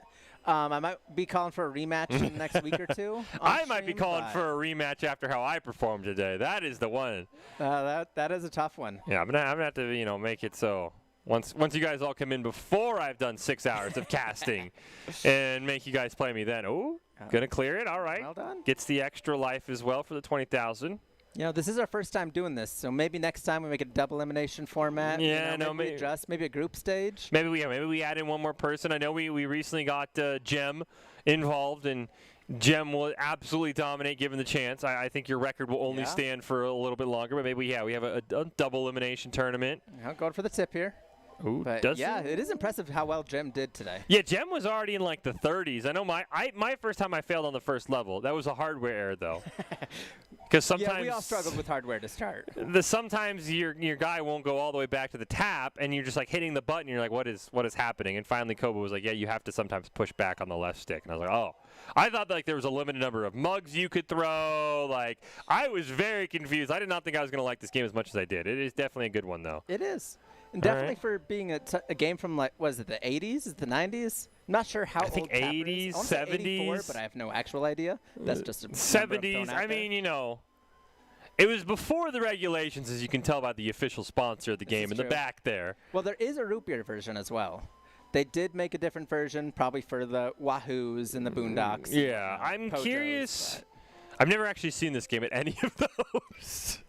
I haven't either, but I know there's the root beer version, so that's why I assume. What root beer, though? I think it just says root beer. I don't think it's a specific one. I was like, are we going to have like a PIB? 1983, you were close. Okay. You were close. Thank you, production, for giving us that knowledge, making us look smart. Ooh, nice close. snap there. I think right here he is going to pass he is going to pass me. Which, if any proof of the hardware getting stuck, I couldn't even put FIH. I should have done FSH now that I think about it, because the hardware just jumped to K. And I was like, well, I guess I have a K now in my name. Yeah, that's fair. So now Not sure where the K came from, but I don't either. I do know my best furthest level is better than Dallon's. I have made it to level 8. Dallon said he never made it past 7. I don't know. I think you might have made it to 8. So this one is the farthest I've made of part 2 of the broken Really? bar. I made it to 8 earlier today. Wow, I did not even see that. I mean, it was just, kind of we have the 2 categories. We have the speed run and then the point run, because as we talked about, we've never seen the alien bar on stream. So I was kind of going for an alien bar run. I think I missed the glass. First life down, but he's doing well. Probably going to need maybe one more level to beat your 56. Probably going to have to see the alien bar, in all honesty, if he wants to beat your 95. I mean, you can farm for a while if he gets it going. He caught the top one, but there was a glass at the bottom. All right, 2 lives already lost. I do feel like Dallon has the best technique for speed shooting those Agreed. glasses across. Agreed. Which I liked. Kind of close. I can occasionally get him going that fast, but not with the consistency Dallon. Yeah, Dallon has it down. I have, like I said, the original tapper I've seen does have like a tap on it. That thing we could get going. I'm a little. That's honestly, I'm almost more upset than the joystick, because I feel like you could really start throwing that thing. And there are times where I'm like, I just need to start. He's got 2. Able to get He went for the second glass. All He's right. going to his last life. He's 10,000 behind you. You might be the ultimate tapper king. You might say we no longer need a rematch. I'm like, I don't need a rematch. He needs to play it safe here, though. He's gambling a little bit too much. Went for the extra glass. I thought that was too many. That was a perfect throw. He's got the math down. Gonna get above 50 now. Dallon definitely has taken college classes more recently than us. Oh! I was wondering if he was gonna go for that tip, knowing he only needs about 7,000 to beat you. It's a risky strategy, but he could go for it. He is close to his personal highest score. I know mine was. Nice. Nice. A little Oh bit. no! Double through. There it is. 52.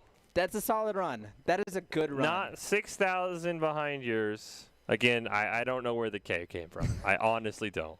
FKH. FKH. I have to change my name. All right, well, you're still the king. I will take it. I think we're going to need a rematch. Well done to Dallon. Yeah, well done, Dallon. To all You competitors, eliminated actually. me. Yeah, I mean, I don't know. But that's just a peek behind the scenes for what we like to do here in production. Maybe we'll have another one. Like I said, Gem's involved. Maybe we get a double elimination bracket going. You're already out here saying, oh, what about this game? I know you guys might not want to play Tapper too much longer. Fair, I was finding that because I was scared you guys were going to move on, because when we stopped playing Tetris, we didn't touch the arcade machine for about 6 months. That is true. That is true. We didn't touch it for a while.